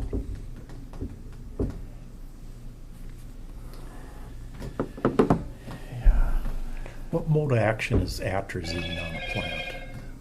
Is that a contact killer? No, well, it will kill in contact, but it's mostly. That's a residual, isn't Yeah, it? residual. Well, it does both. Right, Yeah. yeah.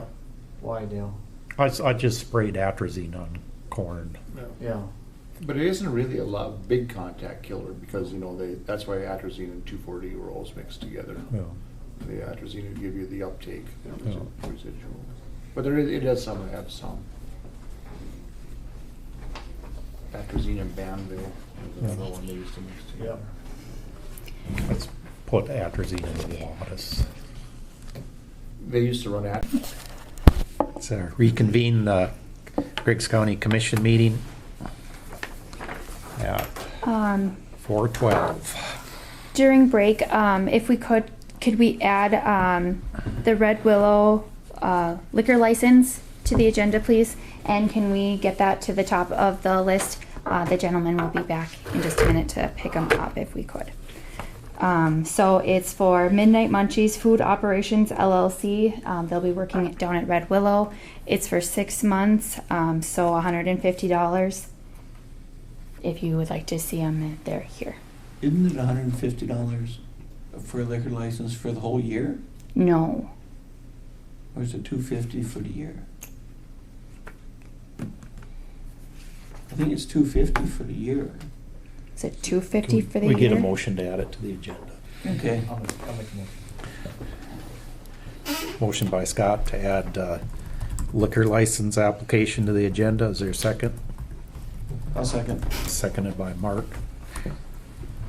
Is there any discussion? Any discussion? Any further discussion? Barring none, we'll proceed to vote. All in favor signify by saying aye. Aye. Opposed, same sign. Motion carries.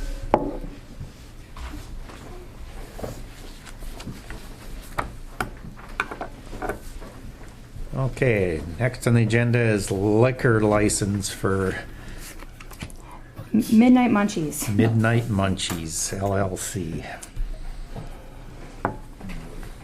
Are you looking on the? It was $50. I think $50 was the lowest we could go on the beer license. beer. And then I thought What's the lowest we can go on? I thought it was 100. I thought we were doing 200 for the liquor, 50 For a beer. for beer, and For beer a was year. as for a year, and beer was as low as it could go.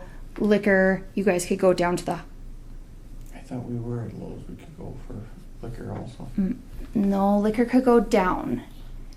Mother trucker. I was gonna say, is John looking on the Century Code No. for? I'll go grab that bottle really quick. Hold on.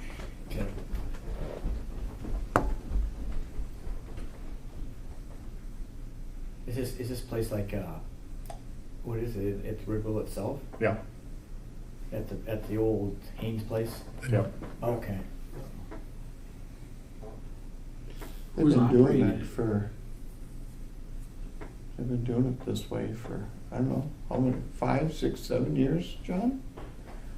How long has it been operating this way? Yeah, Mike was the first one. 1, 2, 3, probably 4, this is probably the 5th year. Who's operating the restaurant this year? That's, whatever they said they were doing.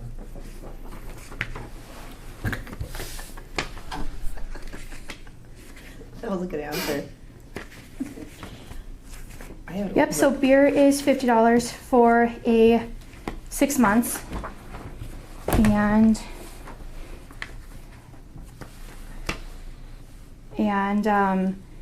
liquor was $200 for a year. So then it would be $150.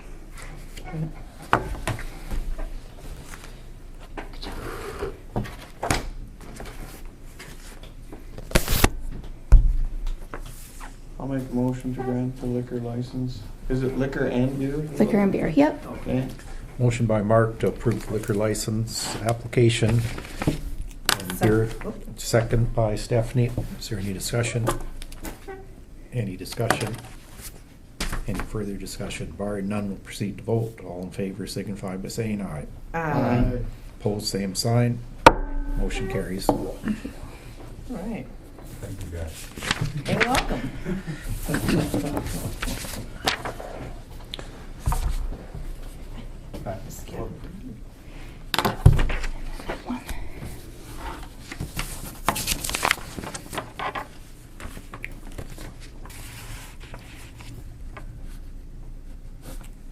Perfect, thank you.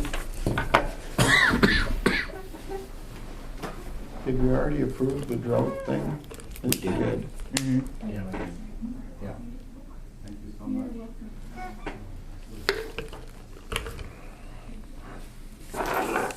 John's going to there 2 minutes and 10 minutes, 2 minutes and 10 seconds out. I was supposed to meant that I was gonna be here at 2:10. Oh. I meant 3:10. We got a time travel machine? I was working on it. That's hilarious. That held up a little. I'm late, so I'm jumping into the time travel machine and I'm gonna end up there early.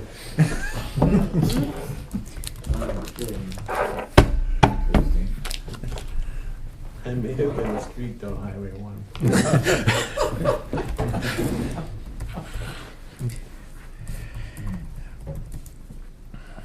Yeah, don't text me something like that, I read out loud.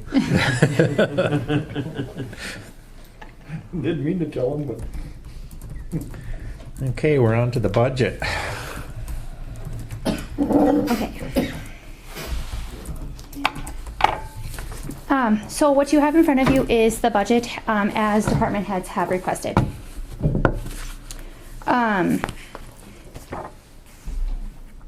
Usually what we would like to do is have department heads come in and go through the budget, you know, with you guys, you know, be there to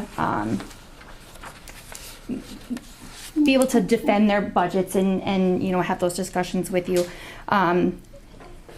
I did talk to Dale, and he didn't think that we were at that point right now, that we were just going to let you guys kind of look through it. If you had any questions, you could come, you could ask me, and we could go from there. But I don't know, that's just however you guys want to do it. You guys will be discussing budget for the next, you know, today and then the next 3 meetings. And then on your August 5th meeting, that's when the preliminary budget will be approved. August 5th. Yep. And then estimated tax statements will go out at the end of August. And once those estimated tax statements go out, there's got to be a pretty good reason of why you would increase them, but you can decrease. So after that time, like if there's a budget, you can't increase it anymore. Dollar figure. wise. After August. After the estimated tax statements get sent out, yes. And then at that point, then, well, back up a little bit. So if we were to go through and we were to raise the overall amount to be levied by over 10%, then we have to have a public meeting and justify that to. And we always do have that public hearing just to give the public the opportunity to come in and have those discussions. We've always done it, even if No, we're. these are two different meetings. Oh, The meeting we have is a finalization of the budget. Oh. Yeah, but the other one would be prior to that if we decided to go over 10%. Okay. Now, this isn't property taxes, this is just money we're levying Okay, from property taxes to, so, where are you putting it? yeah, so, go ahead, Sam, I didn't mean to interrupt. So with the whole tax equalization and stuff, I don't have a very good estimate of what a mill is going to be bringing in for next year. So that makes it kind of hard for the road that gets 30 mills, the senior citizens, those places that have that hard figure. So right now in this budget, I am estimating that a mill is worth Well, the road is supposed to budget according to dollar value. dollar bill. Yep. Yeah. Yep. So it shouldn't tell them anything about what the mill levy is. They should figure out their budget and then we'll see if it fits. Yes. Go ahead, Sam. Yeah. Yeah. And so at the end of your budgets, there is a constant page.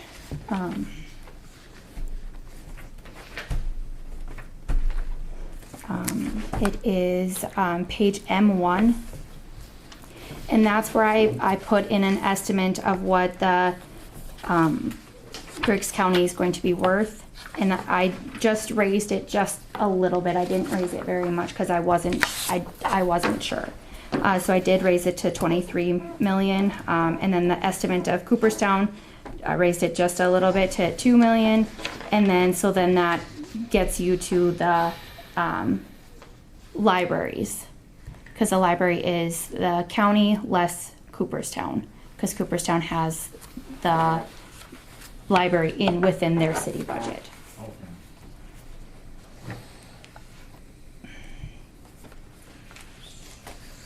So,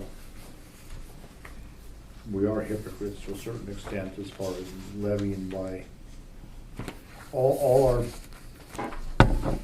our calculations are supposed to be done based on how many dollars each entity needs.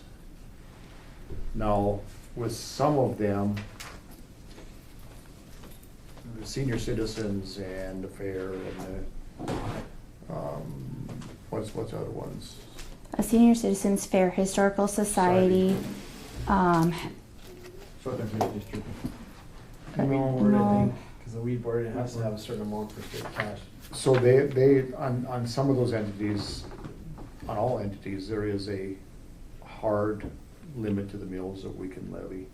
And so like with senior citizens, and we have levied right up to that mill levy to try to account for. We always try to levy or, request higher than what we think a mill's going to be worth, because the system that I have, I can put in that number, and if we're at that max, it'll kick me off at that max. But if I request lower than what it is, then they're going to be granted that lower amount. So it's always, for those things, it's better if we budget higher, so that then it cuts me off at what they should be getting, if that makes sense. Kind of. I look at when, say, the road department, if they know how much a mill is, they try to budget every dollar. It's hard to psychologically to have any savings in your budget if you're trying to match the highest number you can get to. Yes, so they, and we've tried not to do that. So let's just say that for simple purposes, let's say that the road department is limited to 10 mills. And they know that a mill is going to be worth $10. So now they know the maximum amount of money that they can get is $100, they will go through their budget, not the road department, but a lot of, will go through their budget and make sure that all the budget lines They add use up that, to, yeah. Yeah. and the real entities that are guilty of this are not within the county system. It's the school boards that max those things out every time. Some of them are maxed out on purpose. It's the garrison diversion. Yeah. So that's why I say that when we raise valuations and we push that mill levy up, we lost control of any budgetary control, because all those entities that depend on that mill levy that we're setting here get to now apply that to their mill levy limit, and it raises and more taxation. And in the case of the road, they may budget the full amount, but they don't necessarily spend it. They Right. make sure the full amount is in their budget, but they don't. And we've changed that now, we've got that now so that part of the road department is in a special fund. And it's rolling, and so that we don't have to, we won't be bumping against that limit all the time. Right, Sam? Yeah. Right. And in the budget that you have in front of you, I've made that switch, but I've highlighted it on my end so that I make sure that you guys make that motion to make those switches so that it's from you, not me. Before I forget, when we treat, for the sheriff's department for the vehicle, was that within the general fund or was that a special fund? That is within the general We fund. put it- Okay, that should be a special fund. Because when we put it in the general fund, it does the same thing, and now it's hard to carry money over to the general fund. We're supposed to wipe all that clean and start over again. We should have a sheriff's department Like we did for the building. special Yeah. vehicle fund. Once the money goes there, it's there, and we don't have to worry about it. We could spend on the balance. Actually, I think we do have a special fund for it. I can't remember. we have a special line item for No, the. that won't do it if it's Okay, within the but general. the way that we have been doing it is that we make that $25,000 payment in one I know, year, and then we pay the rest in the next year. but there's gonna come a point, because we're putting $25,000 away every year, where we're not gonna need a new vehicle. Right, yep. Every 2 years. Correct. And it would be nice to be able to just have that money sitting over here, and no different than the money we have from the COVID fund, as a rainy day fund, so to speak. So I think we should switch that in this year's budget. I think we should create the sheriff's special fund, vehicle fund, and take the money that we have in this year's budget and transfer it over into there. Okay. But how much would you? How much do we get? Do you, yeah, how much would It's you? 25. We don't get 5,000. anything. I We're mean, levying. How much do What's you it- put what in? do you get? We do 25,000 a year. Okay. Okay.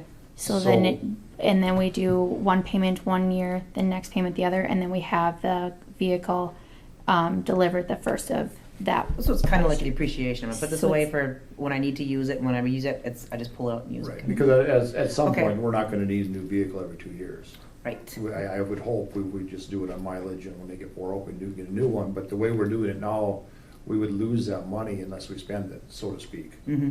But if we put it into the special fund, then it can just sit there. Mm-hmm. What does a vehicle usually cost? Well, I think it was right around 50. Yeah, it's about 50,000. we'll see, it so- all depends on who's ordering them, I think. It'll be cheaper now if they do the same Yeah, vehicle, because some of the stuff transfers. Yep. Running out of pickups is way more expensive, because yeah. the gear in it doesn't fit other vehicles. It's And we'll just have to see how that all, but anyway, just for budgetary purposes, that leaves one other thing we don't have to try to go around. I mean, you can always put that 25,000 in the auditor's budget, on those Yeah. off years. In those off That would years, be, But you never need that much, it's little stuff like. Just a desk. switches. Just a Yes, yeah. no, I need a exercise bike for underneath my Maybe you're desk. just, yeah, maybe you're just getting it set up, so all of a sudden there's a new Mercedes sitting out there. Oh. So if it's okay with you guys, A classes are pretty cheap. So. Yeah.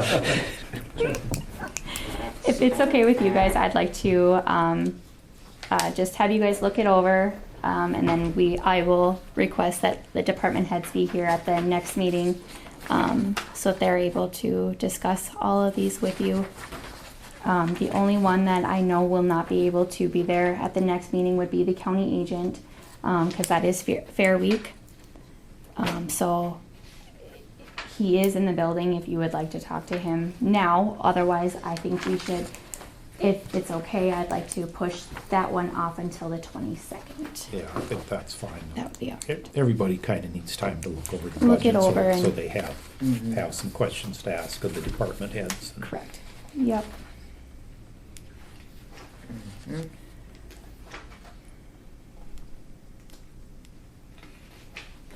And I haven't looked at it very good to see if Yeah, there's. and I was hoping to get it out earlier than I did. I was really hoping to get it out a few days before, and that didn't happen.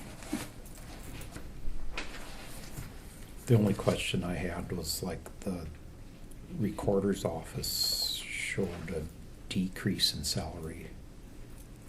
Okay, so the way that you guys do that is that you have the clerk of courts Right, budget on yeah. the outside. So the clerk of court, the state's paying more for the clerk of court side? No, that one gets messy, and that's, okay, so when we do the budget according to that clerk of court contract, and then we do Right. all the expenses equaling up to that clerk of court contract, so it comes out to zero. The clerk of court also gets revenue. Mm-hmm. So all that revenue went into their budget as well. And so then they closed out the year with a balance. So then I moved that balance, so then I made it so that the clerk of court contract and the balance forward did all those calculations so that it would end up to be zero at the end. We've never had a carryover in that fund. It's always been super new. And this year we have a carryover, and so that's where another argument, I'd like to put it back into the general fund, but you guys have a different view on it, and so then this is kind of how I did it. Why would a carryover change the requested? It doesn't change the requested, it just changed how I worked it backwards. So I put more of her salary out of the clerk of court than I did out of the recorder. Okay. So that it would end up to be that zero at the bottom. I don't know if that's, or if you guys wanted that revenue somewhere else. No, it should stay in, it can stay in. I mean, that eventually translates into less dollars levied for that. For that fund. Correct. Yep. Yeah. Yep. So, yeah, I think the one discussion we have to have is on the salary increases. The way we've done it in the past has been looking at the COLA from the prior year.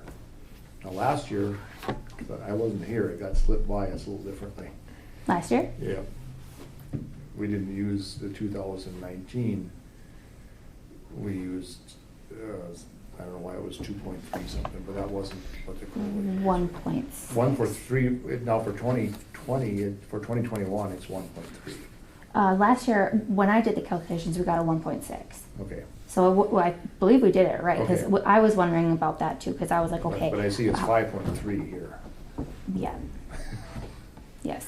And that's, there is no COLA determined until the end of the year, and It gets determined, like the final numbers come out in October, and Yeah, that's which is when too late for our the budget is done. It lags. But on the good side, it will lag to your favor, the employee's favor on the end. I mean, if prices start going down, you will get that added.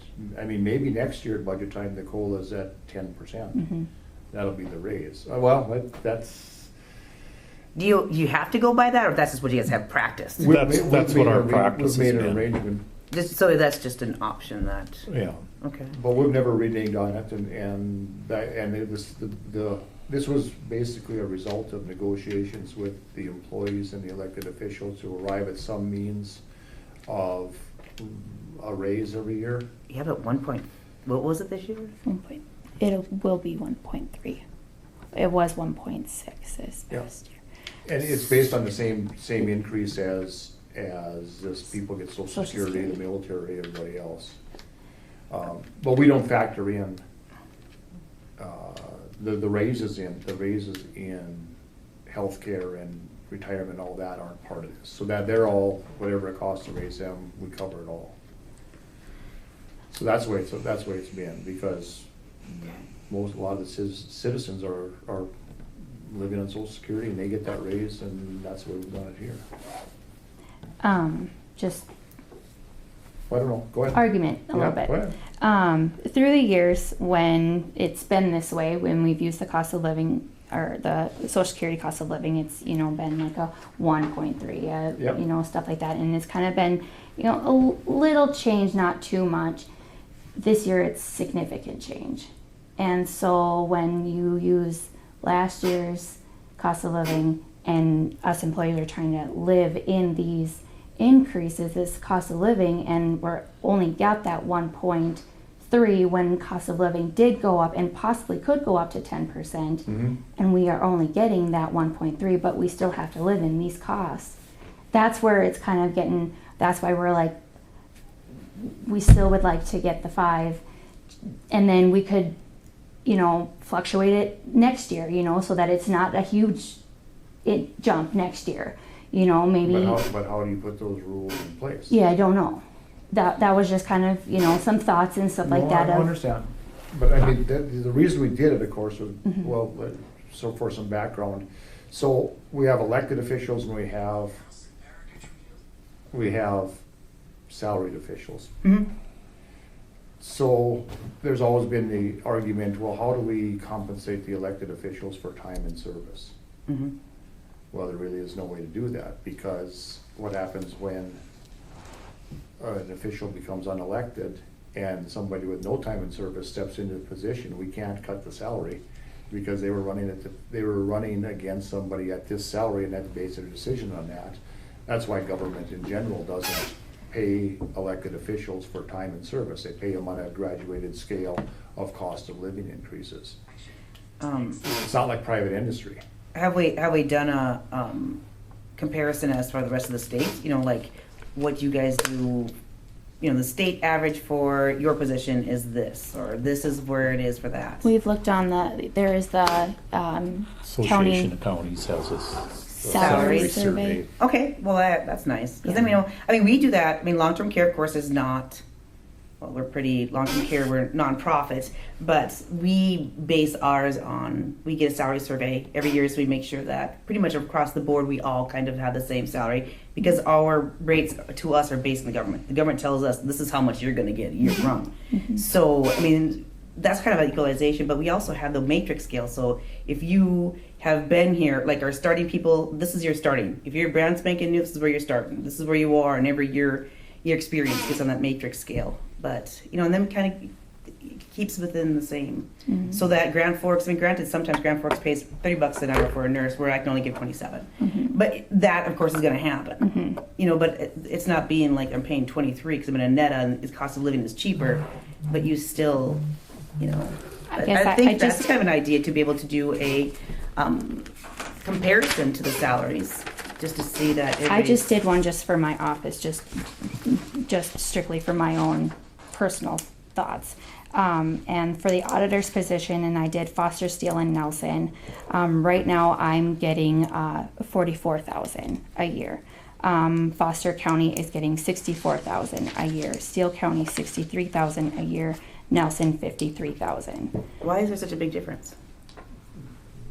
They're independent entities, so I don't look at this very often, like at all. And so then I was looking at like the benefits part of it, and Steele County pays 75% of family insurance. Nelson is 100%, and Foster 69%. So in the budget, also in the health insurance, we are requesting full family insurance as well. That is another big increase request from us. That would be for five employees that would utilize it. And I'm counting the deputy in the sheriff's office that he or she would use it. So we are, that could sway downward. I know this is huge.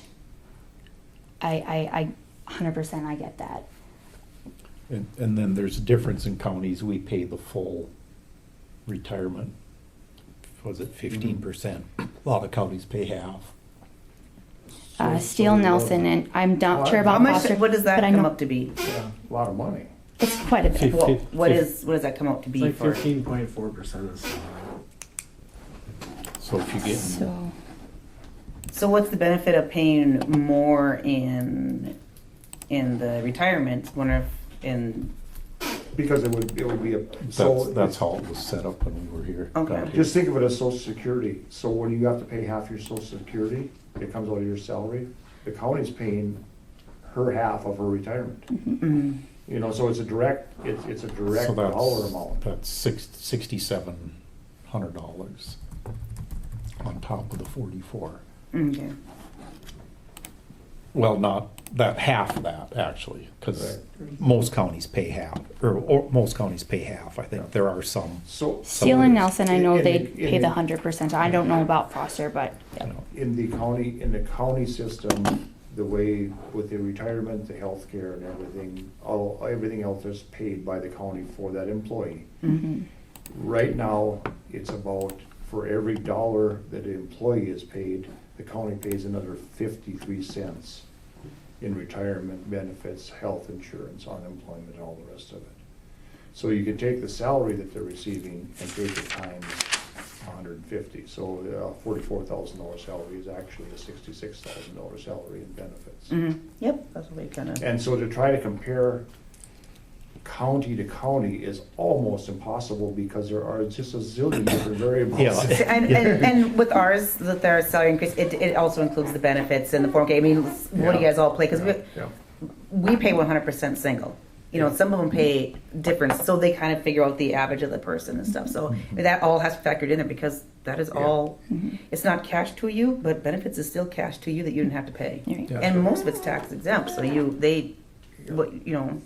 but. And I understand the inflation, and this is, the inflation really hasn't hit here as hard as it's hit where they're actually calculating this in the big metropolitan areas. But also consider that the inflation goes away slower than it comes on. So the increase that if it's, let's just say it's 10% next year, that increase will now carry forward another year past that also. It isn't like it shortened up the length of time. It just moved that box. So we have to set a specific date for when we're going to determine what the COLA is. And we have to stick with it, and that's what we did. It can't be adjusted each year.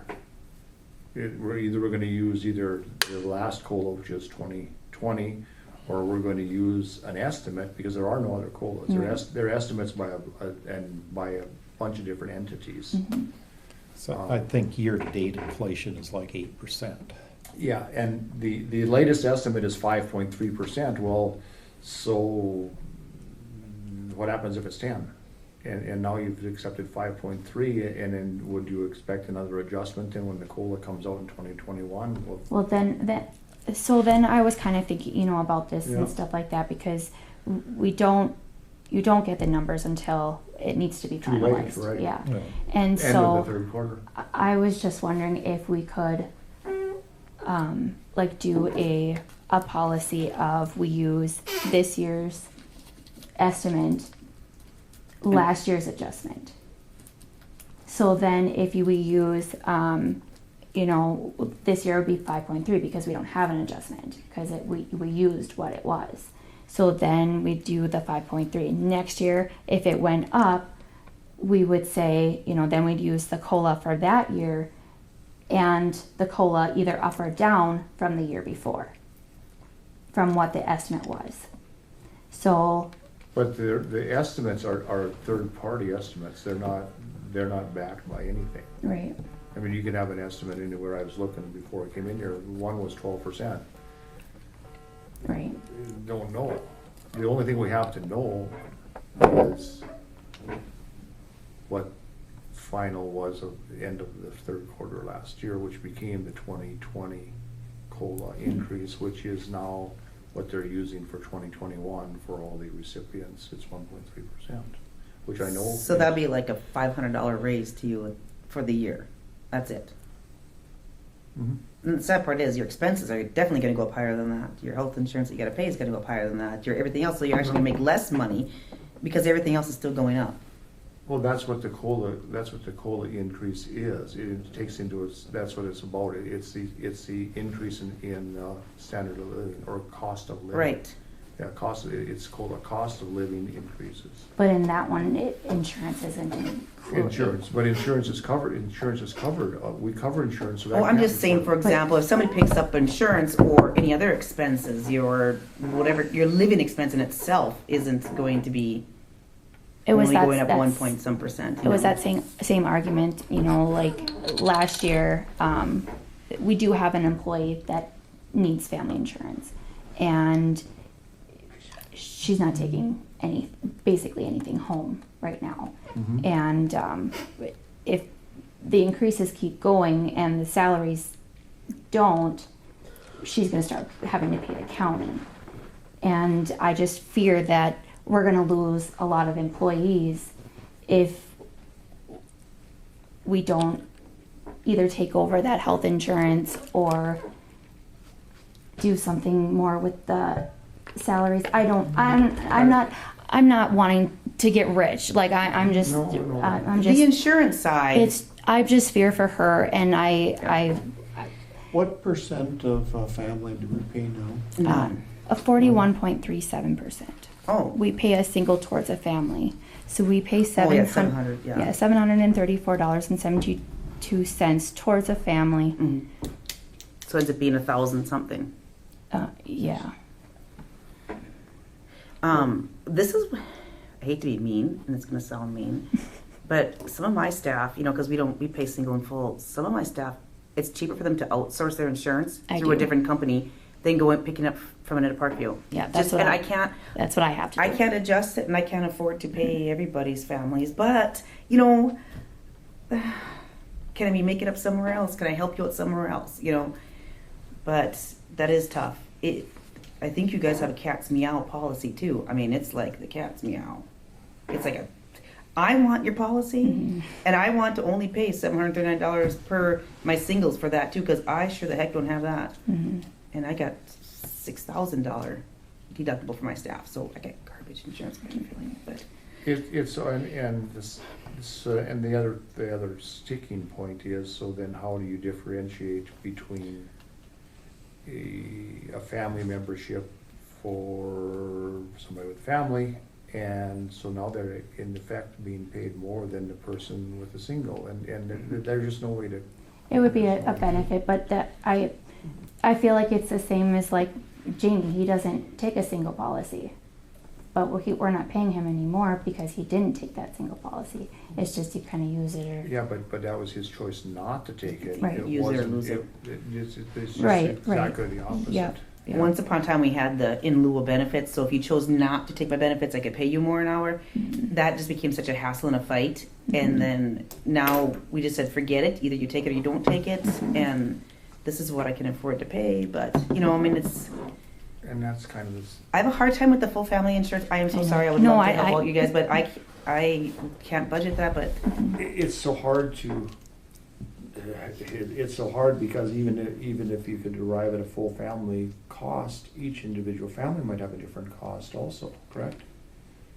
Or- no, it's a flat No, it's rate. just a It's full. flat It's rate? yeah. It's either you're a single or you're a family, and it's not a plus one or. So what it's not a happens- single plus dependent. No, it's not. there's- It's either it's just single or- family. But I don't see how, we've had this discussion every budget, I just Yeah. don't see how you do that. And I don't know how we. Or if they're. Or how to make it fair to accommodate you 5 people and the rest of the however many doesn't get it. So it's like, what do you do for them when you first start it? After that, then you can be like, okay, now we're all equal. And then you can say take your leave of the family, but When everybody gets a single policy, they're all equal. I think so. I'm like, That's- oh, I just can't. I'm not even sure, it'd be a question for Jamie, but I'm not even sure it's legal to offer more to one and less to the other. I don't even know if you can do that. I think it is because it is a benefit. I mean, Yeah, you know. So you're this- discriminating, it's legal to discriminate against single people? because, That like, already was We sure done can. before, years ago. Long story, but that's, yeah, I'll leave it at that. because Is there a Shine Tooling pays the family, The state, I they mean, changed their I was policy. a single guy working for the state, and the state had family policies, and Nelson County has now family policies, and I think since it's a benefit, I don't think it's discriminatory. But it's a benefit with a value offered to some people based on their Marital status. you know. Yeah, That can't be legal, not nowadays. Well, the same thing in, I think what they'll say is that you're insured. Granted, it has more value, but that's what they're saying, is that your insurance. We you're offer this insured just like benefit. everybody's insured under the same. But anyway, it's hard to. You know, that's it. I think Friendly Farmers is family, full family, and I think so is Central Plains. Is there any way that you guys would be open to do a larger percent of a family? Well, we'll have to see where it all comes into play here when we're all done. But It's I gonna be mean, tough. I think we should insure the people that work for us and it's the simplest way. And if one person's working for us, we insure one of them. If it's a husband and wife, we insure both of them. I mean, that's. Oh, that's hard. I wish I could, but I can't do it. But No, I know it's a big And- big amount. You know, I'm- what we want to do on Nicola, I It's don't a know, big but expense we that have goes to, up it every can't be variable. It's got to be either Yeah. here, and it's got to be based on a standard. And that's why we did it. We based it on the Social Security, what the goal was. And no doubt it's too low right now. I would be more apt to do a comparison of salaries from the whole state, to ensure that everybody's kind of equal that way versus the health insurance portion of it, Can't do it all. Because are you guys all making the same? Like every single one of you guys are making the same, whether you've been here for 10 years or 20 years or 30 years? Correct. It's got to be that way. How if somebody runs against Samantha and wins, now they're receiving the same salary, or Connie? Can you do that? I'm not sure how that works. Can you do that when it's? But how did the counties figure it out in the first place as to like what your salaries are? Because if that's the state, the whole state should make the same. Well, look at the federal government. So if you're a legislator in the state, Yeah. it doesn't matter if you've been there 10 years, 20 years, or 2 years. You get the same salary. Okay. Because you have to. You're an elected official. If someone replaces you, are they worth less then because they haven't been there long enough? So the elected officials tend to just go up the same whatever amount every year, and that's just regardless whether you're brand spanking new or not. That's how much that position. That's what the deputies do. That's what Okay. they pay by. They have to kind of because. Again, how would you, when you switch positions? So this guy's been here for 20 years and now he's earning $100,000. Right. And I'd run against you and say, well, I'm gonna be new, I'm only gonna get paid 40. Vote for me and 40, save right. the county You know, money. it's just kind of yeah. That- I mean, it's so hard to think that. You know what I mean? No, It's hard. I to think we that. should have a graduated scale, not for our employees, but for any elected position above the county where it's not a graduated up scale, it's a graduated down scale. So that the longer they're there, that makes it more miserable for them when they leave. And that would make, now think about that, then there would be a turnover, we'd always get new blood in there because, Oh, you're cruel. well, think about it. You're so bad. And some old person has been there forever and not doing nothing, and not pretty soon he just not making nothing, and someone step in, take his or her position and help us all out. Oh, that's terrible. So anyway, whatever you guys want to do on that, but we have to determine what the baseline is. Yes. Is there anything else? Did you run, how much did you use these numbers, what did it go up? I didn't put them in there. Sam. You told me not to. If I do it, then you say don't do it. Then if I don't do it, you tell me to do it. I didn't do it. Okay. And I didn't put the cost of living increase in there before I sent it out. The department heads did that. I felt that that's not my spot to. Can the department heads request their own salary increase, or do they have to? Yeah, That's okay. what I'm can. saying. Like that's their But you didn't put it in there.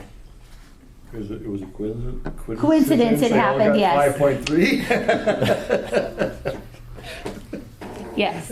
We talk. We talk. I always, I always generally try to give my staff a 4% every year. That's why I always try. Do we have anything more for the budget? Sorry, I'm learning. Well, you better run those numbers, I mean, with the numbers you have in there, you better run it so we can look and see. Okay, so you want me to move those numbers over to get that comparison page? Well, we need to know how much this requested budget has gone up, so we know how much we need to knock off it to get it to where it was last year. Okay. Or what adjustments where we need to make them. Okay. And So the goal of the budget is to have the exact same budget every single year, or do you dollar guys? figure. I've had it since 13. Okay. that dollar figure at But the. we've kept, but the salary increases have stayed in place. We have made changes in operation and things like that. And So if you look at Schedule A, page 2, there is the amount levied in 2021. Okay, I already messed up my pages, so. Um, I don't even know. Okay, so Schedule A, I knew page I was 2. going to forget Got it. something. Those numbers are not correct. Sorry. Those 2021 numbers aren't correct. no. No.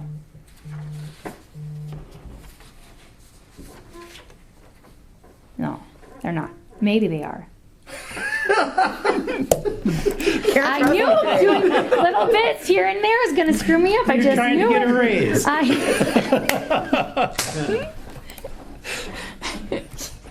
I'm much more valuable now than I was 5 years ago, dang it. Oh, absolutely. There's no denying that, Sam. Dale, ouch! Well, facts speak for themselves. Oh, shoot. You're very valuable today. Today. Today. Not so much. Not so much back 5 then. years ago, not so much. My budget. I asked a lot of I want to questions, say sorry. that I did No, these those way questions are good. in the beginning, so I'm thinking that those numbers are right now. Look at me, I did it. Okay, so those numbers are correct. Woohoo! Those numbers are I have correct. to remember my nearest siblings were girls, so I'm naturally mean. Oh gosh, those numbers are correct, You John. just demonstrated to us how to have a two-sided argument with one person.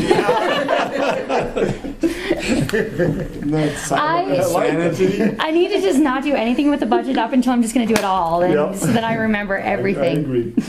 It's tough, I mean, it is tough, so. So on that page, once I move those numbers over to the accepted column, then you'll get the 2022 amount, and we always try to keep that bottom number to the 1,562,440. We try it, and there'll come a point in time where we won't be able to, but we've been moving money around our funds, making adjustments. Mm-hmm. And those other entities, you still get their full, Yeah. the quarter of a mil, the things like that. And so then, once we know the final taxable value, Mhm. then if we need to increase them, then we will decrease somewhere else so that that number still stays the same. Sure. So we'll just kind of move those funds. So And that's we've never passed on any of the increases in in the health insurance or the retirement. We've always absorbed all those, and there's always been a modest increase in salary. I know it isn't enough, but we've always tried to keep the focus towards the employees and the elected officials and try to make cuts other places. Now, again, with inflation, there'll come a time where that won't be possible. But as of, no doubt, it could always be better, but that's how we have we've tried to do it, and barring some big expense, I think we can do that again, because we've had some reserves that we've nurtured a little bit, and they've been dwindling, they've been going down because we've having been use them into the budget every year, but we'll just have to see how it plays out. You know, we haven't had to lay anybody off or anything like that, and I don't think we will. We've made some adjustments in the road department where we went from 4 blades to 3, and that doesn't seem to have bothered anything at all. And there's still some other cost-cutting measures we could do that might have to do in the future. But let's see how this all. We'll see how Sam does, that what you said. I'll move those numbers over and then I can send it back out to you guys so that you guys can see that comparison of what these requests are, and we'll go forward next. Yeah, And I'll request all the department heads to be here at the next meeting so that we can discuss those individual budgets, and we'll just go all the way through general fund all the way through, if that's okay. So are you gonna move? Yeah, move that back, though, not next time, but the time after, department heads? County. Next time they're coming, or they're coming after next meeting? Next one. So could you? And then county agent will be at the next Okay. one. So that we have an open field to work with, could you move the salaries over without any increase? And then we can compare and see how much money there is to adjust, to put the increase in, or do you wanna put it in at 1.3 and go from there? I think we go from, show a difference between 1.3 and the 5 or whatever you were talking about. Well, that's easy, you can just look at the total salary and just, Okay. that's simple. Okay, But I mean, she has to put in a number for us to look at. So that it makes the benefits. Oh, then put the 1.3 Three, in. yeah. Put this, what the COLA COLA is is. for 2021 currently is Okay. 1.3, and then we can Or else the discuss it. retirement and that stuff. That stuff's not in there right now because it's by a formula. So once I put those things in, then it automatically Yeah. calculates it all out for me. Okay. So we'll do the 1.3, and I didn't look, how much is the health insurance went up? 0.14. But it was at 15 last year? They were projecting it was gonna go to 20, and Yeah. it didn't even go up 1. But I mean, the previous years it did though, we had like a 18% increase. That 1 year, yeah, I think they went up 18, but the reserve absorbed Some of it, yeah. quite a bit of it so that the counties didn't feel that hit too much. And yeah, then they were saying that it was gonna go up 20% this year in July, and it only went up 0.14, so that was some good news. So we'll see that, but with inflation, that's gonna come next year. Never goes away. But with Obamacare, they'll just change your plan and give you a higher deductible and keep the price the same and give you less benefits.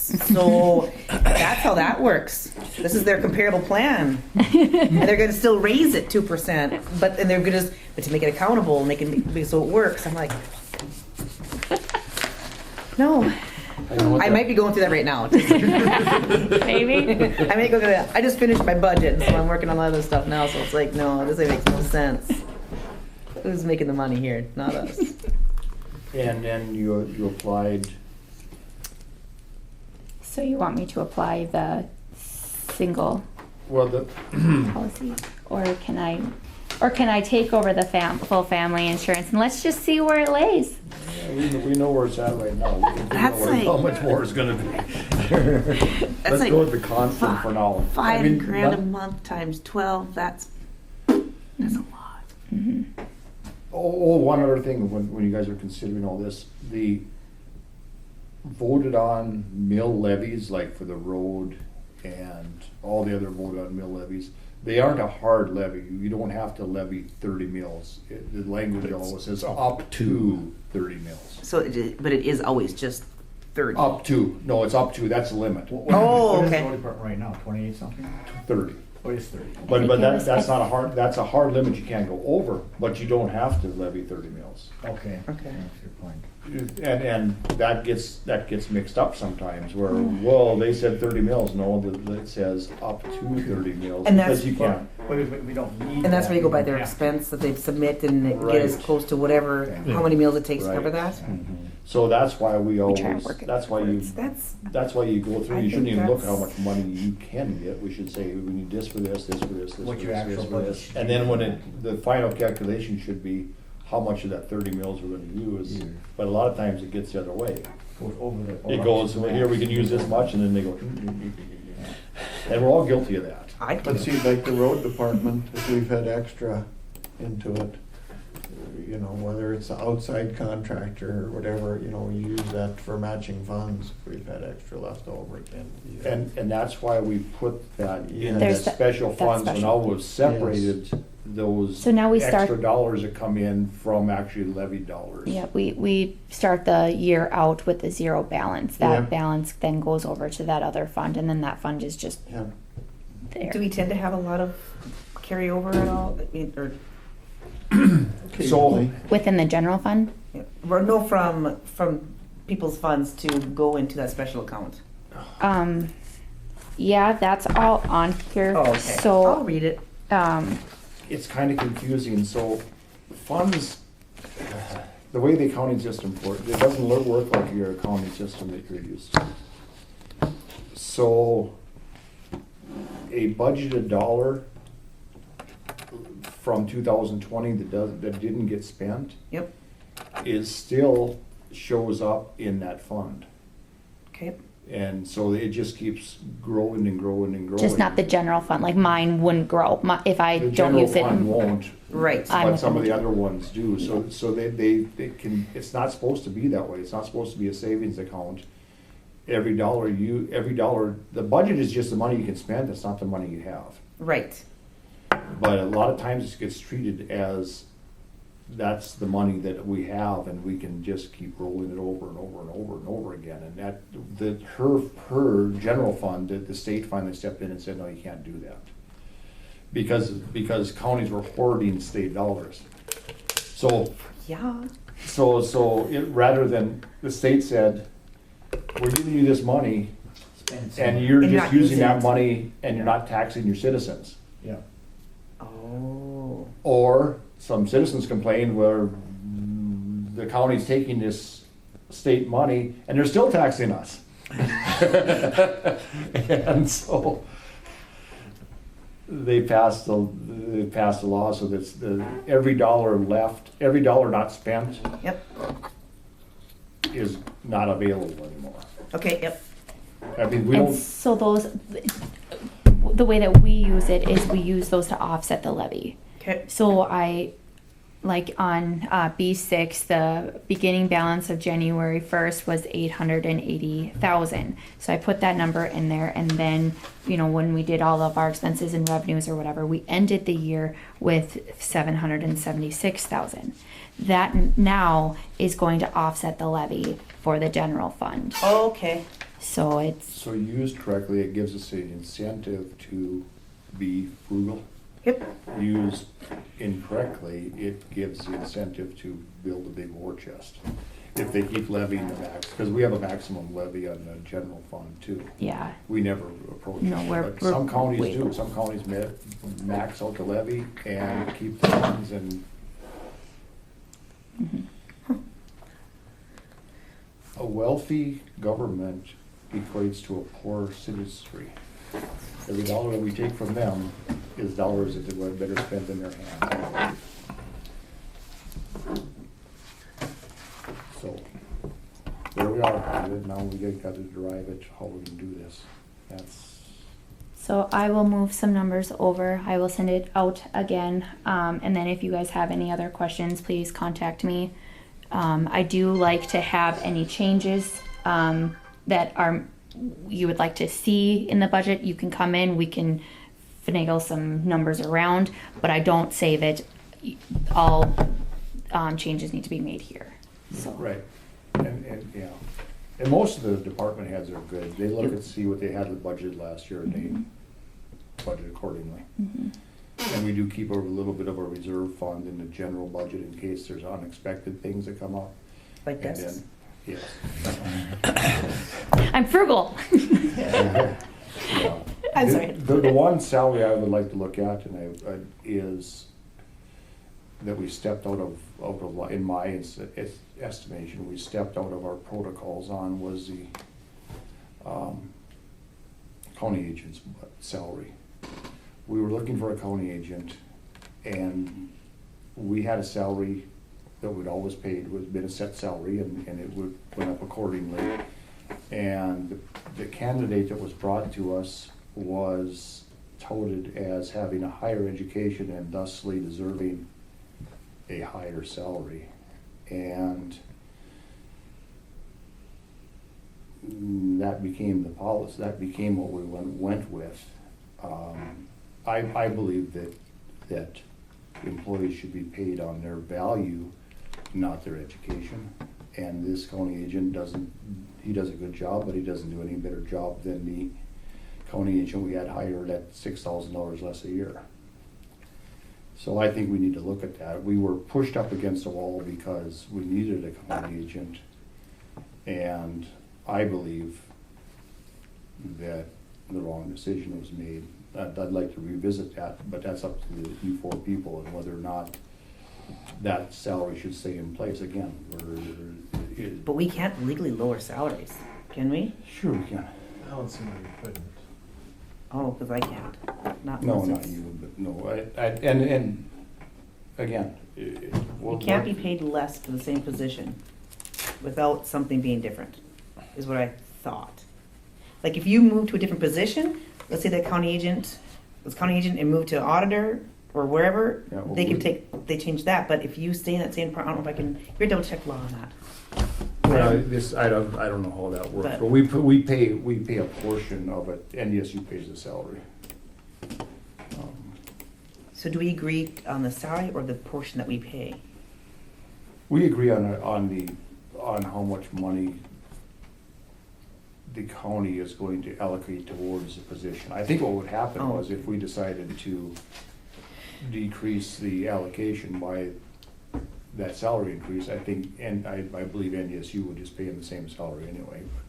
I don't know that. And who knows if that's gonna happen. But I think that needs to be looked at because we stepped outside what we've done before, and I don't believe we should have. And I'm willing to be proven wrong again.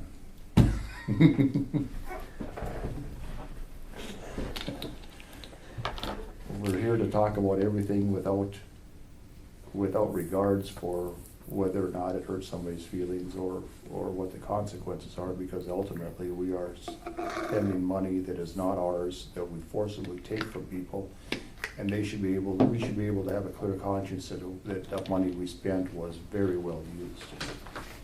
Without bias. Without bias. Anybody got anything for Old Courthouse, New Courthouse, or future business? Old courthouse, new courthouse, the information from the Historical Society for that, the steps that you have to go through to tear it down is in there. You guys were talking about that at the last meeting, and so I presented that. Jamie? I have nothing. Hmm? I have nothing. I think we I have- said, yeah, go ahead. Can we talk about the weed control thing next time, you know? Put it on the agenda, on the weed control board and that kind of stuff. A couple guys asked me a couple questions, for next time on that, Okay. okay? You want a weed board meeting? No, I wanna talk about a couple of things on that, Weed so, board, okay. so. I wanna go. Or we're the weed board? Yes. Yes.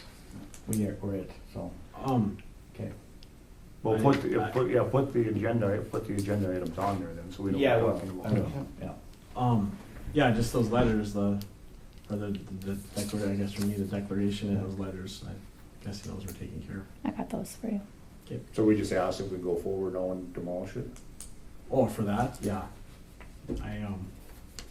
I'll do some research, see what you do.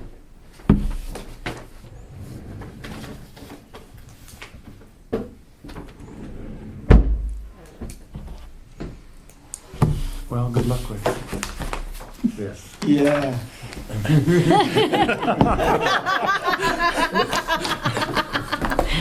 I'm afraid that's what they're gonna tell you, but it's like, you'll have more luck than we did. I'm going to take a look with this with Farron, just to, Yeah. And I'll move the lakes over, I mean, to residential. Well, I don't know about that. I don't know exactly how that.